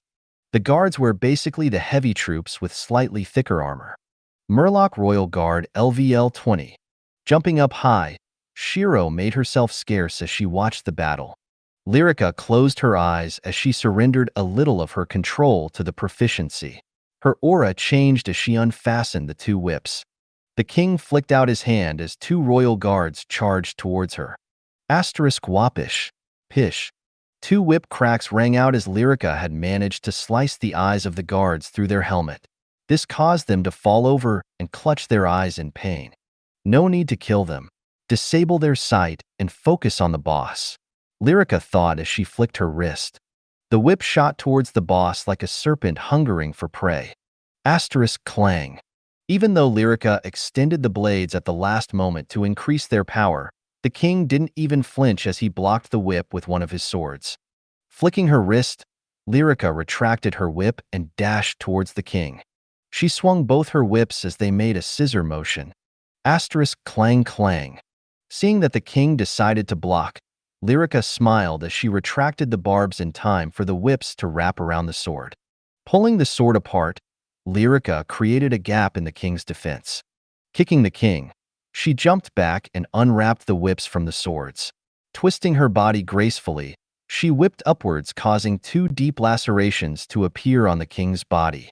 The fight was rather one-sided as the king couldn't move as fast as Lyrica. Not to mention, the whips took less stamina than the dual-ended blades. All it took was a flick of the wrist, and Lyrica could lash him several times. A battle of attrition was also viable since she could slowly whittle him down until he had 1 HP. More of the guards tried to attack her as Lyrica dodged and lashed at every one of them. With the whip, everything that was a few meters away from her was in her kill zone. However, due to the fact that she can shorten the whip if she wanted to, Lyrica was able to adjust her kill zone whenever she wanted. A deadly combination with a hidden proficiency like the whips. Time passed as Lyrica whittled down the king relentlessly. His HP soon hit 1 as she narrowed her eyes. Lashing the whip, unbarbed, around the king's neck, Lyrica jumped onto his shoulders and wrapped it around a few more times. The king tried to struggle, but to no avail. Lyrica stepped hard on the spine as she pulled back on the whip with as much force as she could muster. The moment she picked up momentum, Lyrica extended the blades as they sliced mercilessly into the neck of the king. Asterisk rip. The head flew off the king's shoulders and landed with a hefty thud. Foe. Breathing out heavily, Lyrica calmed the nervousness that had occupied her heart. Congratulations. Shiro typed as she landed on the ground. UAHH. I was so nervous. Lyrica shouted out as she dashed towards Shiro. Hugged her tightly, Lyrica relaxed herself as she snuggled into Shiro's hood. Een slapped Lyrica's head with her wing as Lyrica was invading her area. Lyrica didn't care as she was having the time of her life. Shiro decided to allow her to have her way since Lyrica did work hard to kill the boss. Having relaxed for a while, Lyrica removed herself from Shiro and walked over to the boss's corpse. Her face was blissful as Shiro smiled wearily. Upon collecting both the stone and the loot, they prepared to leave the dungeon. However, Shiro tapped on her shoulder and stopped her. Here's 5D ranked mana stones. Advance your class now. Shiro smiled. Most level 20 class ups only needed 1D ranked mana stone, and yet Lyrica's Elven Blade Dancer needed 5. The commotion caused by this wouldn't be small, as it may attract some unwanted attention. Therefore, Shiro wanted Lyrica to class up in the dungeon. But it's still 5D ranked mana stones? That's like 150,000 US dollars. Lyrica said as she felt awkward for Shiro always giving her items to assist her. What are you being surprised about? I can go fight a D-ranked dungeon to get my stock refilled. If anything, I only use them to feed little Ian. And to feed myself, Shiro thought. After giving Lyrica 5 D-ranked stones to class up, she planned to fight a D-ranked dungeon to not only level up, but to replenish her food supplies a little. But dash. Shiro cut her off with a snap of her fingers and did the silencing motion. Understanding that Shiro can be stubborn for certain things, Lyrica accepted the mana stones. With her having fulfilled all the requirements to class up, Lyrica tapped the icon as a pink glow enveloped her body. Pink and golden lights flickered off her body as they looked like flower petals that surrounded Lyrica. The light stayed for a while as Shiro knew this would have been a bad idea outside of the dungeon. Lyrica LVL 21, Elven Blade Dancer. Seeing Lyrica's tag change, Shiro smiled. Congratulations. You've taken your first step into the D ranks. Thank you. I have to say, I feel awfully light. Lyrica said as her agility had experienced a boost from the class up. Take a day or two to get used to this. It would be dangerous to challenge a dungeon without having decent control over your body. I know. Lyrica nodded. As for your weapon, I'll get Helion to make it. Leaving the dungeon, they headed back to the dorm as it was already deep into the night. Hashtag. The first thing Shiro did the next morning was to look for Helion. Arriving at his workshop, Shiro was surprised to see the amount of people queuing up. HM? OSH*T. It's her. Someone suddenly shouted as a silver ass plate appeared on almost everyone's asses. For those who didn't have an ass plate, they rushed forwards towards Helion as they wanted to get protection as quick as possible. The ones at the front helped those without an ass plate as a unified community was working seamlessly. Shiro was speechless seeing this. Only in danger would the human community work in harmony. Is this the same case? She thought. The queue was tense as they all stared at her with caution. By the time Shiro arrived back in the workshop, she was the only one left. Helion had a grin on his face as sweat dripped off his forehead. Ah, Shiro, I really need to thank you. Business is blooming now. Just making an ass plate earns me so much money. Helion laughed as he patted her shoulder. Meh, like some flimsy plate can stop my attacks. Shiro typed with slight disdain. Helion shrugged. So what brings the infamous destroying princess to my humble store? I want to commission weapons again. Shiro typed out as she pulled out a sheet of paper and started to draw out the blueprint she had thought up of. The design was similar to that of the dual-ended blade Lyrica currently had, but instead, the blades are able to shift and extend into whips. In the center of the weapon, the handle is able to disconnect and separate the weapon into 2 whips or 2 swords respectively. Seeing the blueprint of the weapon come to life, Helion was dumbfounded. What kind of futuristic tech is this? I understand what the parts do, but how the hell am I supposed to make something like this? Helion cried out looking at the design. The mechanisms are based on this whip. Pulling out the nanotech whip she made, disguised as an orphenium whip, Shiro separated one of the segments. Looking at the compact and intricate components jammed into the segment, Helion was astounded at the craftsmanship. How the hell did someone even make this? Helion asked as he inspected the weapon. No, I definitely can't make this. This is something beyond me. Turning over to Shiro, he gave her the weapon back. Tell me honestly, did you raid a bloody military site or something? How the hell did you even get your hands on something so insane? He asked. Shiro only shrugged. So I take that as you can't make it. No, I can't just yet. Maybe when I class up several times and have the needed equipment. Otherwise, I don't see myself making anything close to that. In that case, then just make me 2 whips and a dual-ended blade for level 25s. For the whips, I want a barbed and a bladed whip. The length should be adjustable if possible. I'll see what I can do. Seeing the whip has given me a few ideas about how to let it extend and retract. Helion said as Shiro nodded. Do you need any materials? Nope, completely free. But before you say anything, just think about how much I've earned from selling ass plates. I got more than enough material needed to make your weapons. Thinking about what Helion had said, Shiro found it logical as it was indeed true. All right, thank you for your hard work then. Shiro thanked him as she left the store.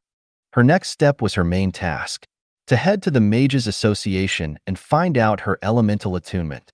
Arriving at the Mages Association, Shiro went up to the receptionist. Can I use the attunement hall? I was told I could use it today. The receptionist smiled wearily. I'm afraid today is limited to the top 20 and not top 10. You would have had the chance to use it yesterday. What? Shiro paused as she realized this was true. During her spree of destroying during her spree of ranking up, she had overlooked the fact that she could have entered the hall yesterday. But don't worry. The branch master had already foreseen this and reserved you a spot. The previous rank 10, Shane, wouldn't be allowed to use the attunement hall today. You'll be taking his spot instead. Thank you. Can I enter the attunement hall then? Shiro asked. Yes, you can. But do note that in the future, you have to make sure you come at the right date. Understood. The receptionist guided her to the second floor. Going through a series of doors, they came up to a huge open room. She couldn't see the walls of the room as it felt like she was staring at the night sky. Stars were flickering as Shiro didn't feel like she was in a room. The attunement hall is simple. Sit in the center and meditate. Slowly use your mana and the elemental attunement would show itself. The lady said as Shiro nodded. Sitting in the center, Shiro patted Yin's head before closing her eyes. A pale aura erupted around her as the receptionist decided to leave. Slowly, the mana started to change as the colors started to appear. Crystal blue, deep purple, flickering yellow, and silver blue.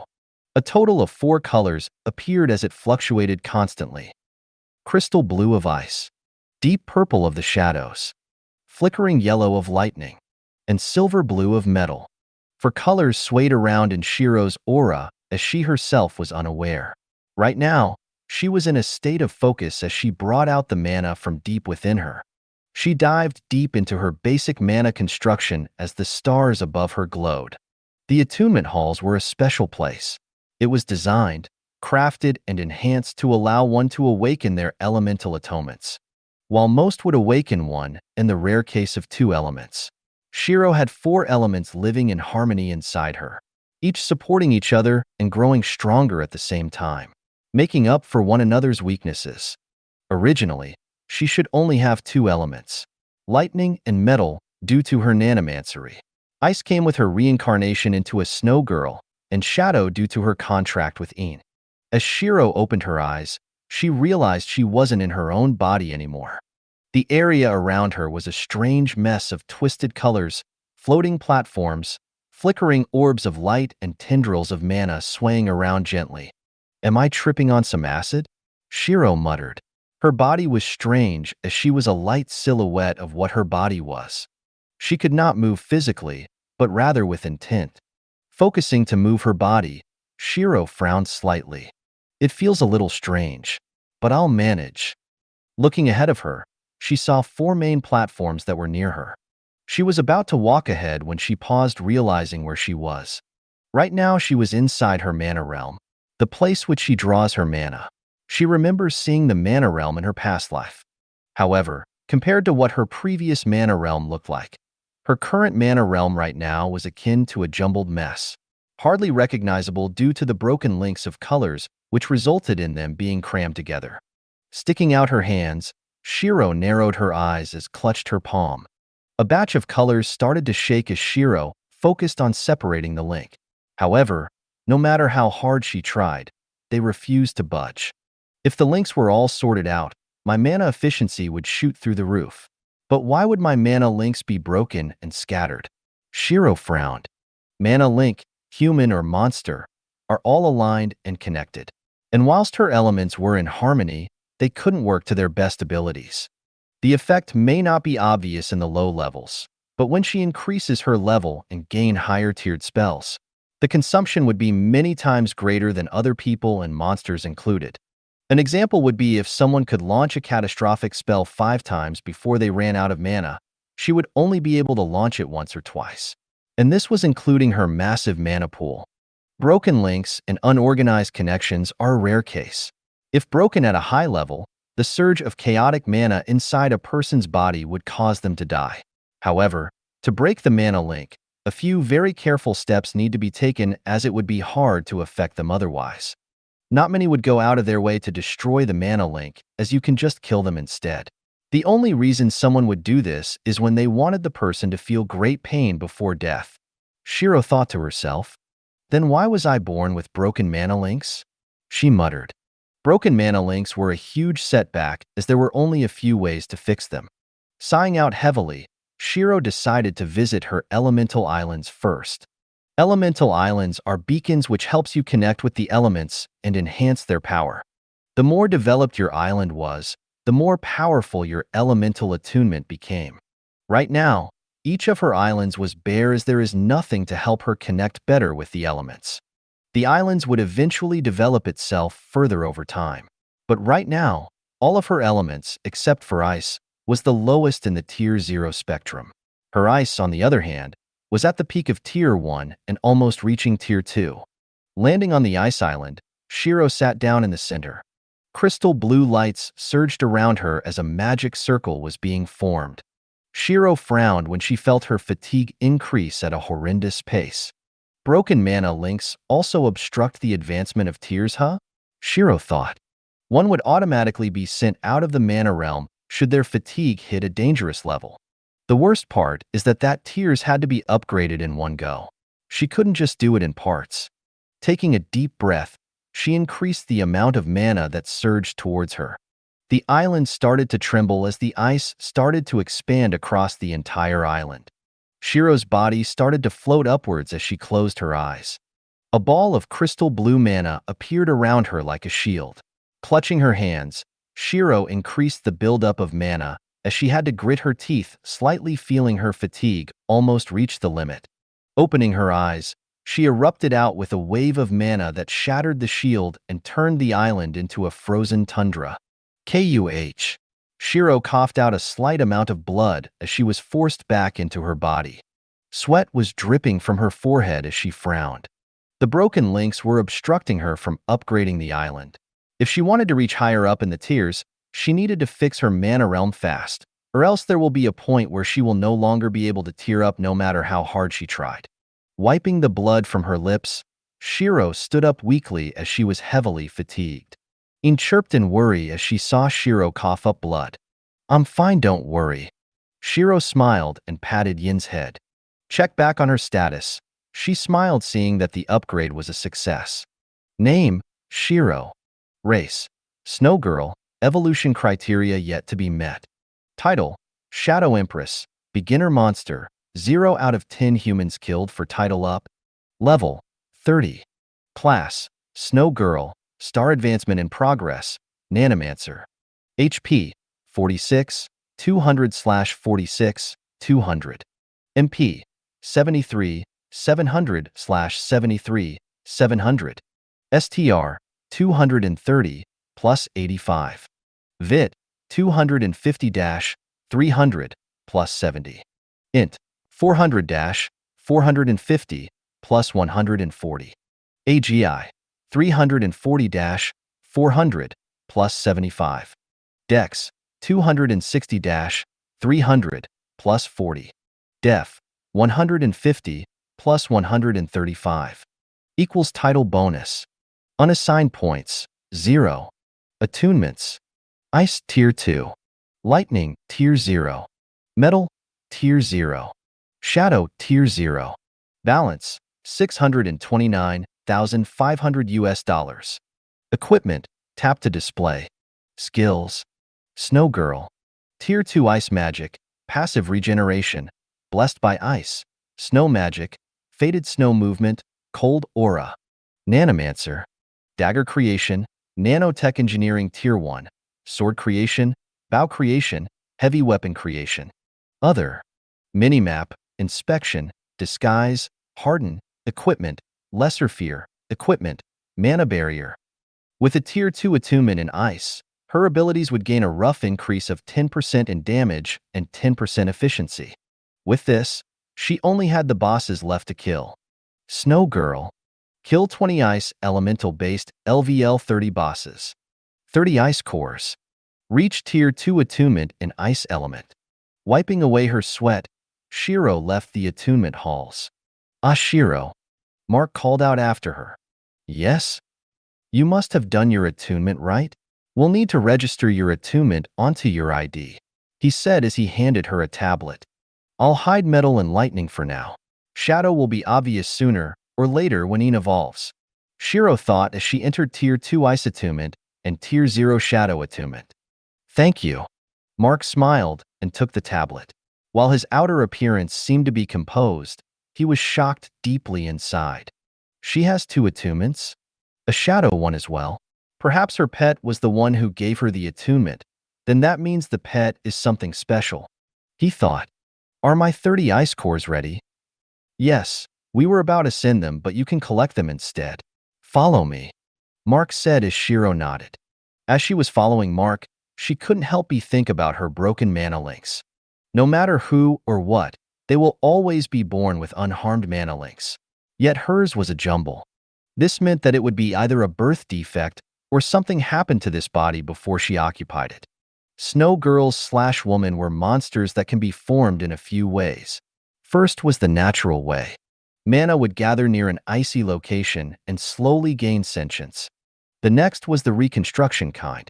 Mana would take the negative emotions of a woman who died in an ice-surrounded area and slowly reconstruct them into a snow girl. This meant that there was a high possibility that her body was the reconstruction kind. Then this means the previous owner on this body had a feud with someone to warrant a broken mana realm. Shiro thought with narrowed eyes. This will make everything a lot more complicated as she didn't know who the person was. She could literally walk in a big city and someone come slap her head right off her torso. "I'll have to keep my face hidden more often then," Shiro thought. Maybe a lower face mask from Aram will do the job. A lower face mask that can be removed or pulled up at any moment will help her hide her face. That being said, I could literally just be thinking about this too much. Shiro shrugged. Arriving at a set of doors, Mark had her wait for a moment before he came back with a box. "In this box is the 30 ice cores that you wanted," Mark said, feeling a pinch in his heart. If it wasn't for the fact that his lord told him to give it to her, he would try to find some other excuse to not give it to her. "Thanks." Taking the cores, Shiro walked out of the building. "With 2/3 tasks done, I'll just need to kill the 20 ice-based bosses," Shiro thought as she searched up for any level 30 dungeon. LVL 25 to 30 Silver Wolf Forest. LVL 30 Yeti's Mountain. Out of 5 LVL 30 dungeons that were in this city, only 2 were ice-based.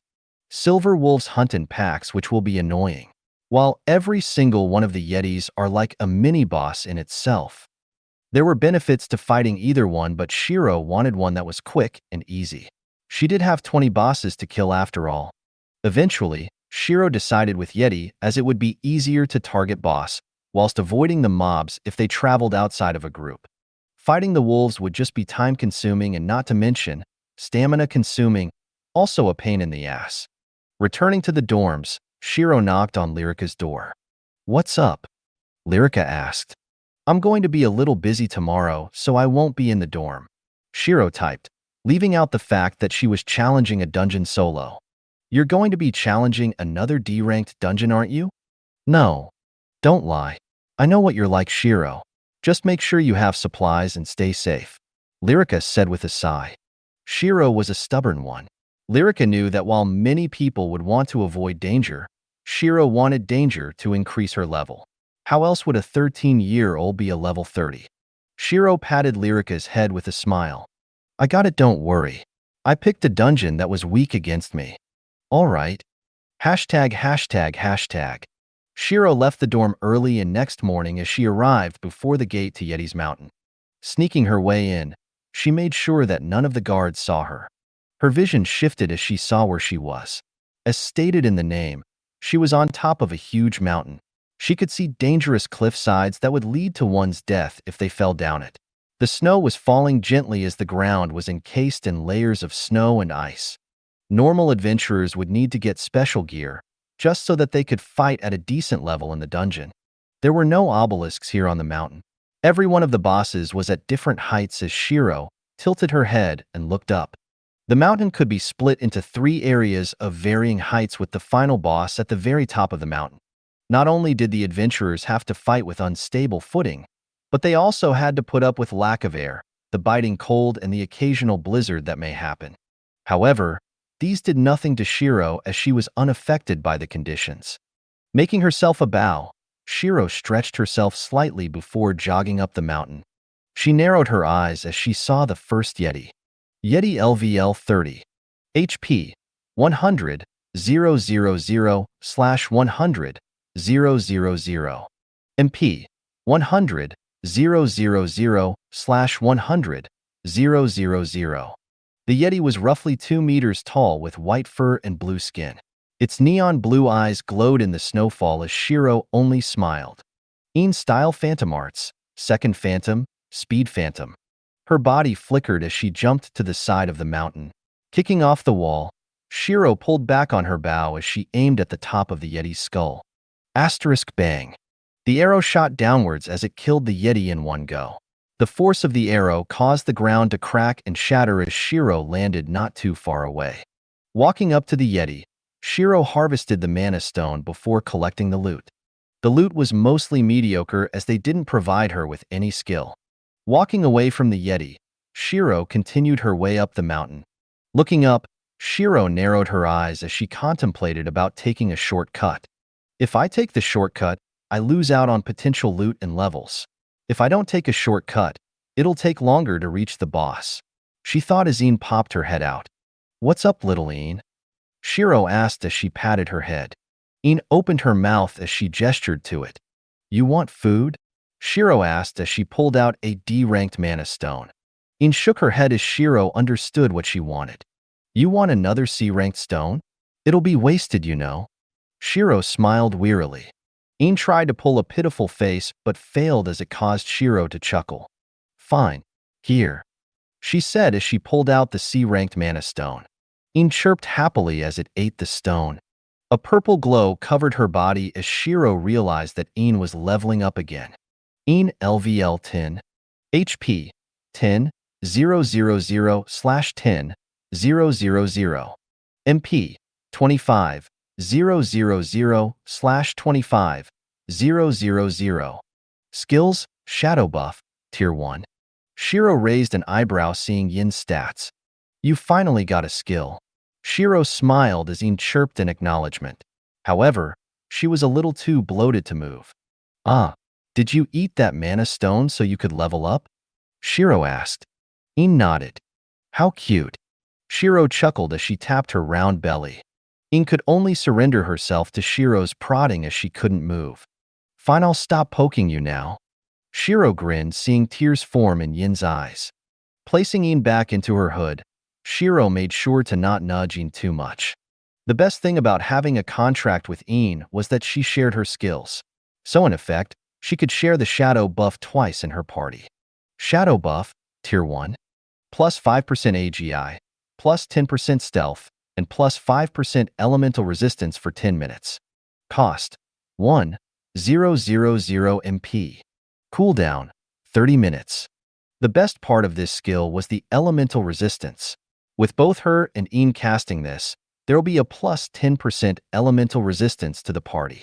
If her future party was to fight a heavily elemental-based boss, then this skill is a godsend. Pulling up her hood, Shiro dashed up the mountain. Turning the corner, she saw a group of Yetis that were about to cross paths with one another.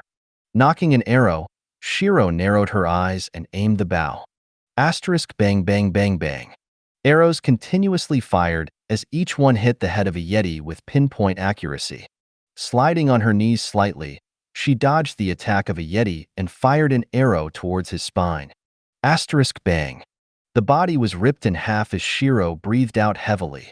In a short moment, she had managed to kill off 5 Yetis with ease. TCH. If I still have my guns, this would be easier. Shiro muttered as her true expertise came from her firearms. She was a veteran of cold weapons and close-quarter combat. However, with the firearms, she was a master with an almost 100% accuracy. Snipers, pistols, machine guns, she was accurate with all of them. People had attack domains which evolved into a zone of control. Within the zone, they had control over everything. However, she never grasped the zone of control. If anything, she had a mimicry of one. Her versatility with her firearms and accuracy made it so that she could defeat those even with a zone of control. Harvesting the corpses, Shiro smiled seeing her get 5D ranked mana stones. 5 out of 5. Nice. Shiro grinned as she stored them away.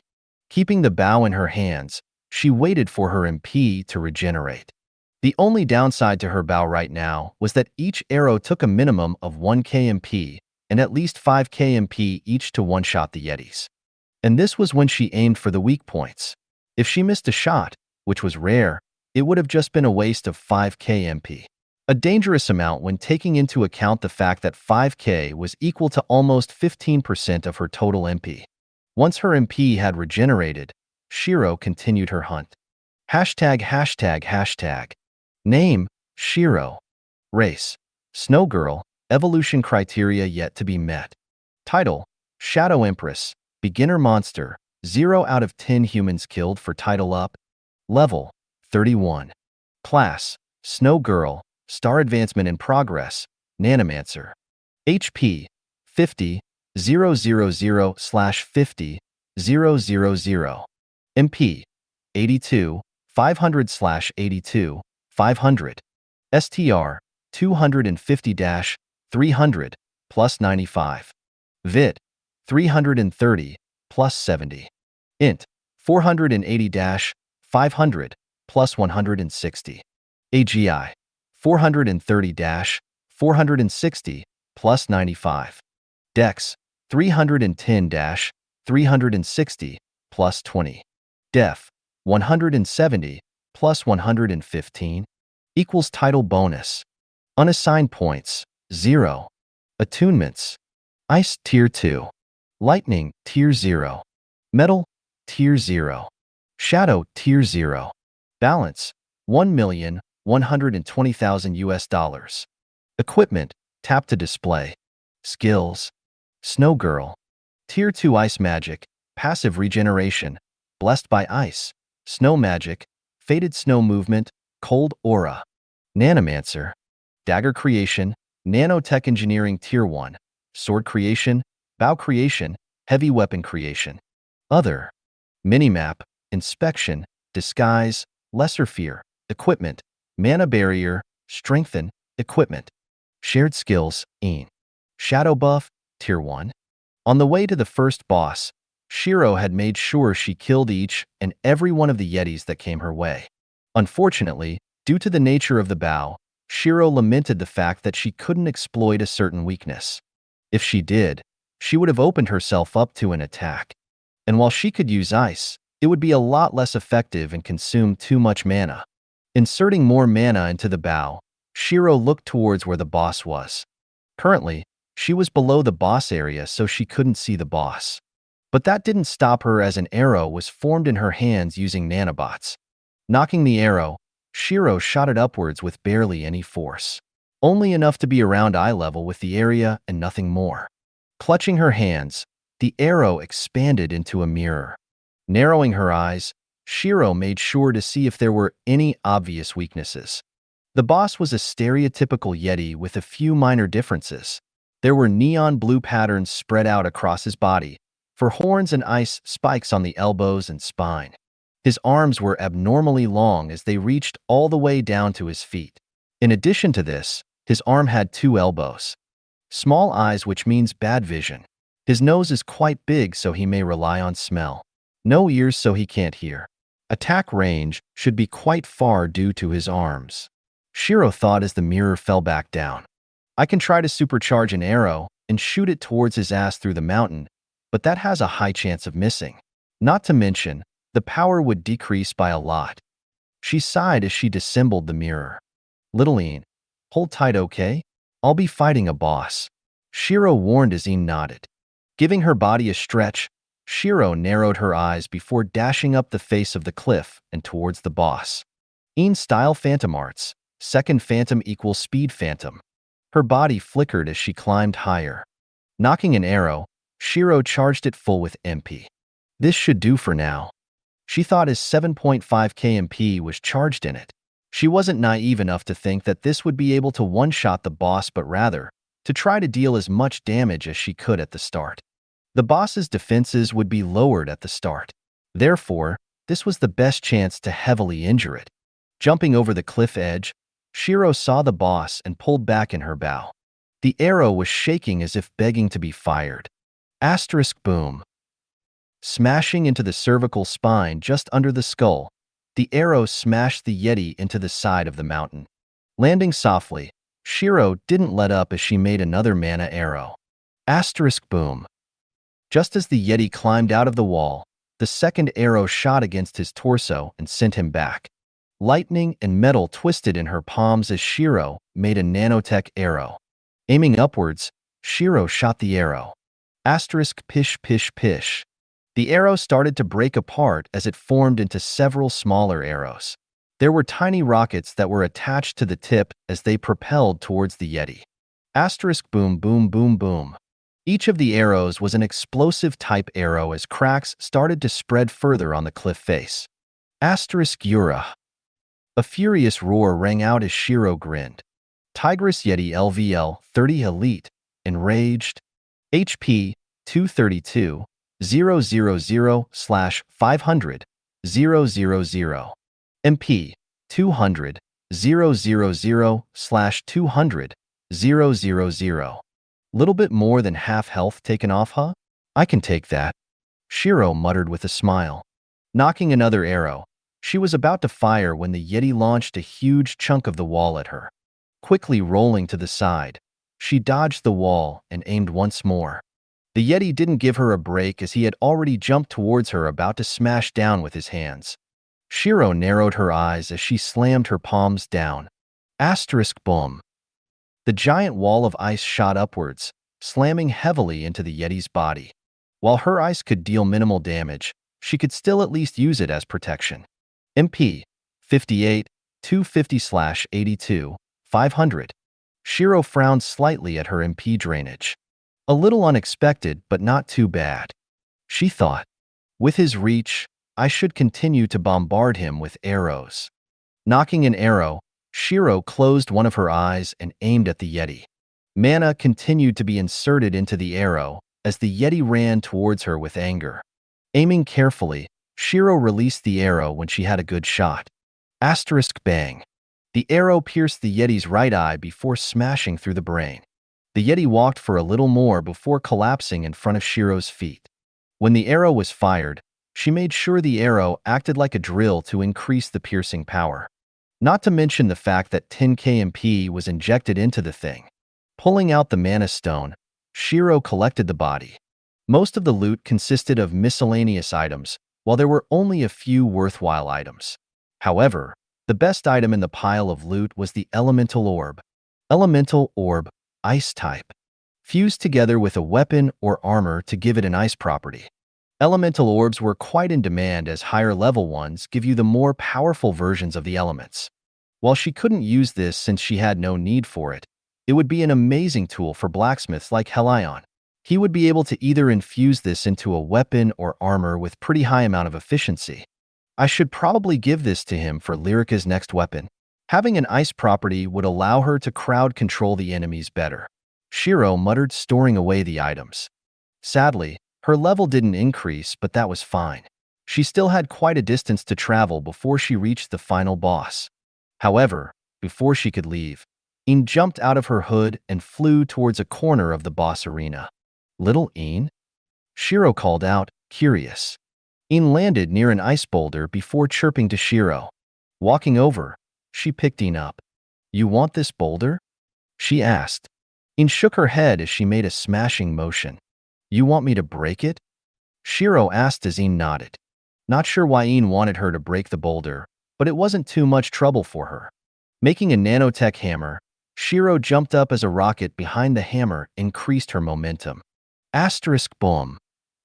A shockwave rang out as Shiro saw that the hammer barely chipped a little of the boulder. The F***CK? Shiro cried out in surprise.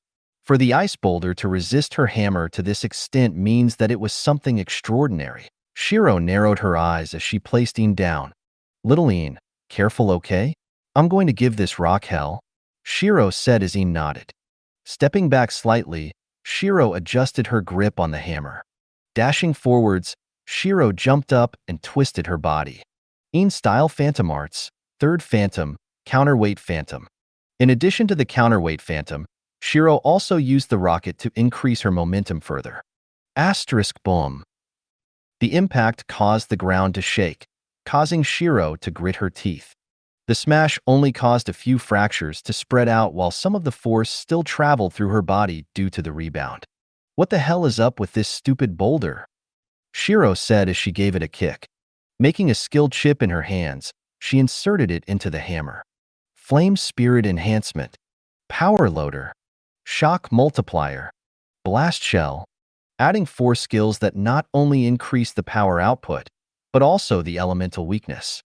Shiro readjusted her stance. Making a ramp of ice, she started to skate as she increased her speed. Jumping off the ramp, she twisted her body and used the skills. The hammer lit a flame as it glowed with a golden light. Asterisk boom. The force of both objects colliding caused a shockwave bigger than last time as Shiro activated the dismantling on the hammer. This was so that the force would travel through the nanobots instead of her. Thankfully, the force seemed to have done the job as the fracture was getting bigger by the second. Making a sword, Shiro jammed it in one of the openings before kicking the sword and split the boulder in half. Che, let's see what's in here that gave me so much trouble, Shiro muttered as she walked towards the remains of the boulder. Moving the pieces aside, Shiro was surprised to find a wisp of light hovering in the center. You've killed a snow girl in the process of formation. Gain title Fratricide. Snow Girl Essence X1. That was a snow girl? Shiro muttered as she realized that egg, or boulder, was the result of Mana trying to form the snow girl using natural means instead of the corpse-consuming option. Since the egg was a dense piece of mana, its defense would naturally be tough. However, that toughness would go away once it expended itself to form the snow girl. Looking at the ball of essence in front of her, Shiro could help but smell an enticing scent emit from it. Am I supposed to eat this? Shiro muttered as she poked and prodded at the ball of essence. However, before she could consider eating it, Een nabbed it in her mouth as swallowed it. Ai, little Een, you can't just take it when you want to. Shiro sighed. She wasn't going to eat it anyways, so giving it to Een wouldn't be too bad. After all, cannibalism was something a little uncomfortable with her. She didn't even know what kind of adverse effects it could have had anyways. Een LVL 10.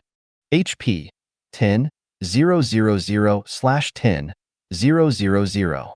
MP 35 000/35 000. Skills Shadow Buff Tier 1. Ice Chain Tier 1. Shiro raised an eyebrow when she saw Een gain an increase of 10k MP and the skill Ice Chain. This naturally meant that she had the skill as well. Ice Chain Tier 1. Create a chain of ice around the enemy, locking them in place for a short amount of time.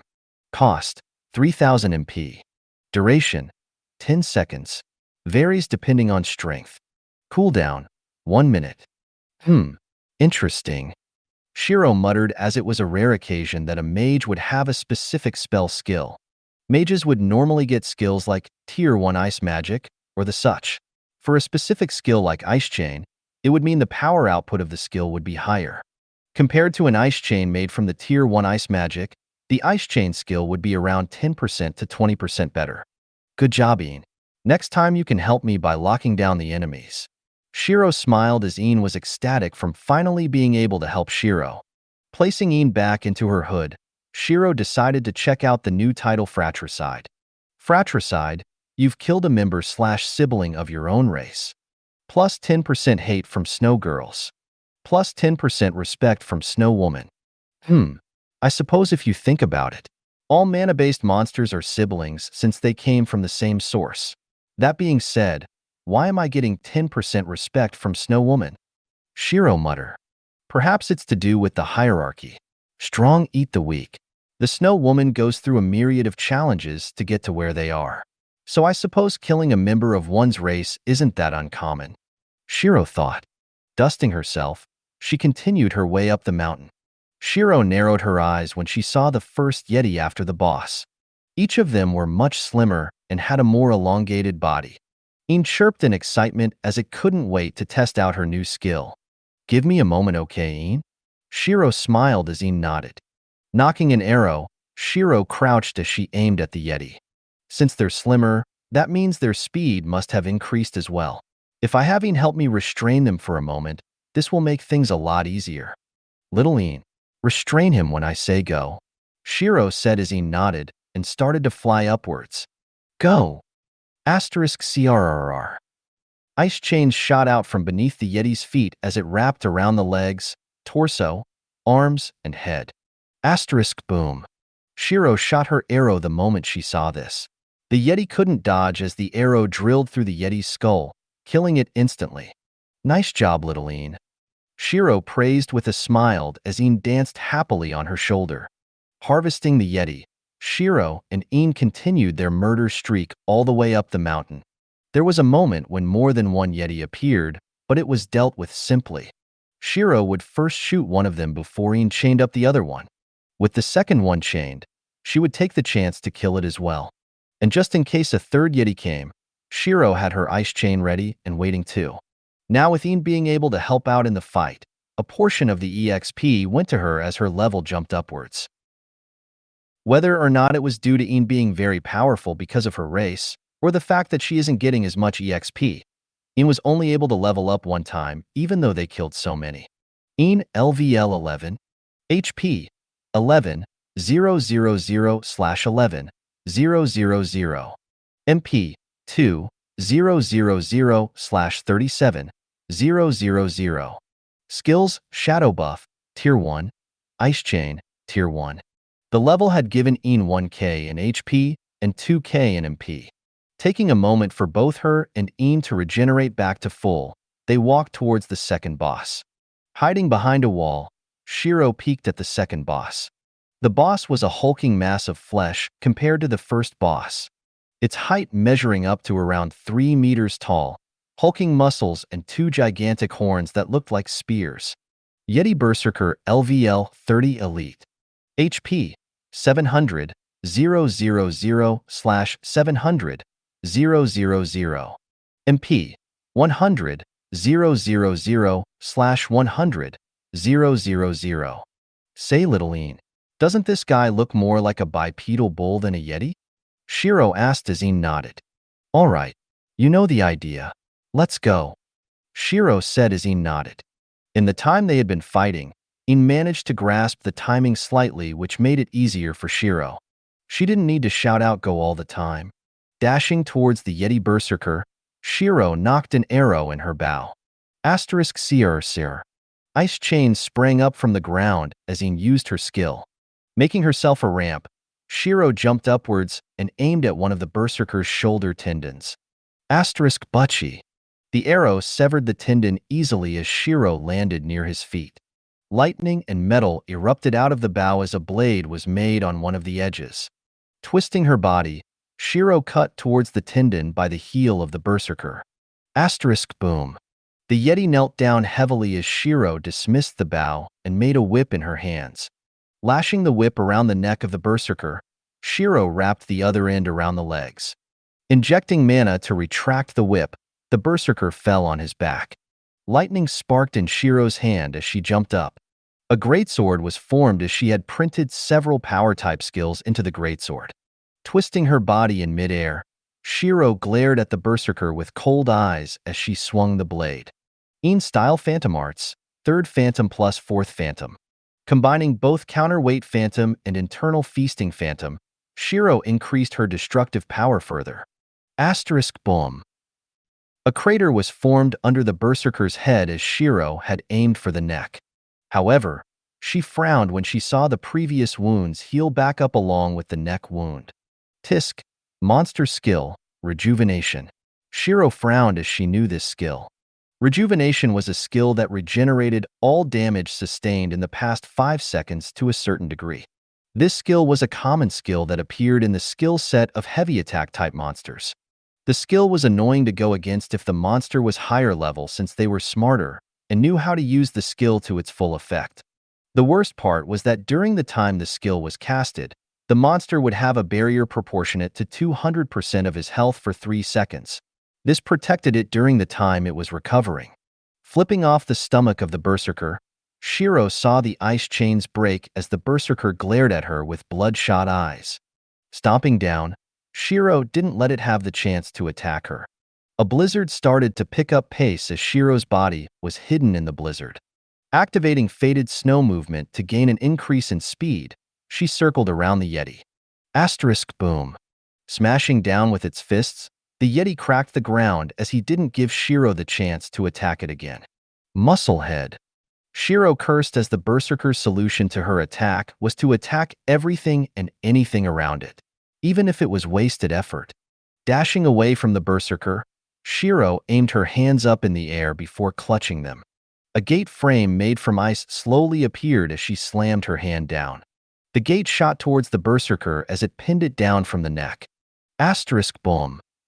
With the gate suddenly smashing against his head, the berserker was back onto his stomach. Asterisk boom boom boom boom boom. 5 more gates smashed downwards, trapping all his limbs with an extra gate at his waist. Asterisk gra gra. The berserker cried out in struggle as it could barely move its body. Shiro only smiled as she remade her bow and knocked an arrow. Pulling back her bow, Shiro was about to fire when the berserker made an almost human-like sneer. Light gathered between his horns as Shiro's pupils shrank. Dissembling her bow, Shiro dashed to the side as she started to skate away from her location. Asterisk boom. A blast of energy shot towards her previous location was the blast spread outwards. Making a barrier using her mana shield, Shiro was sent rolling back due to the force.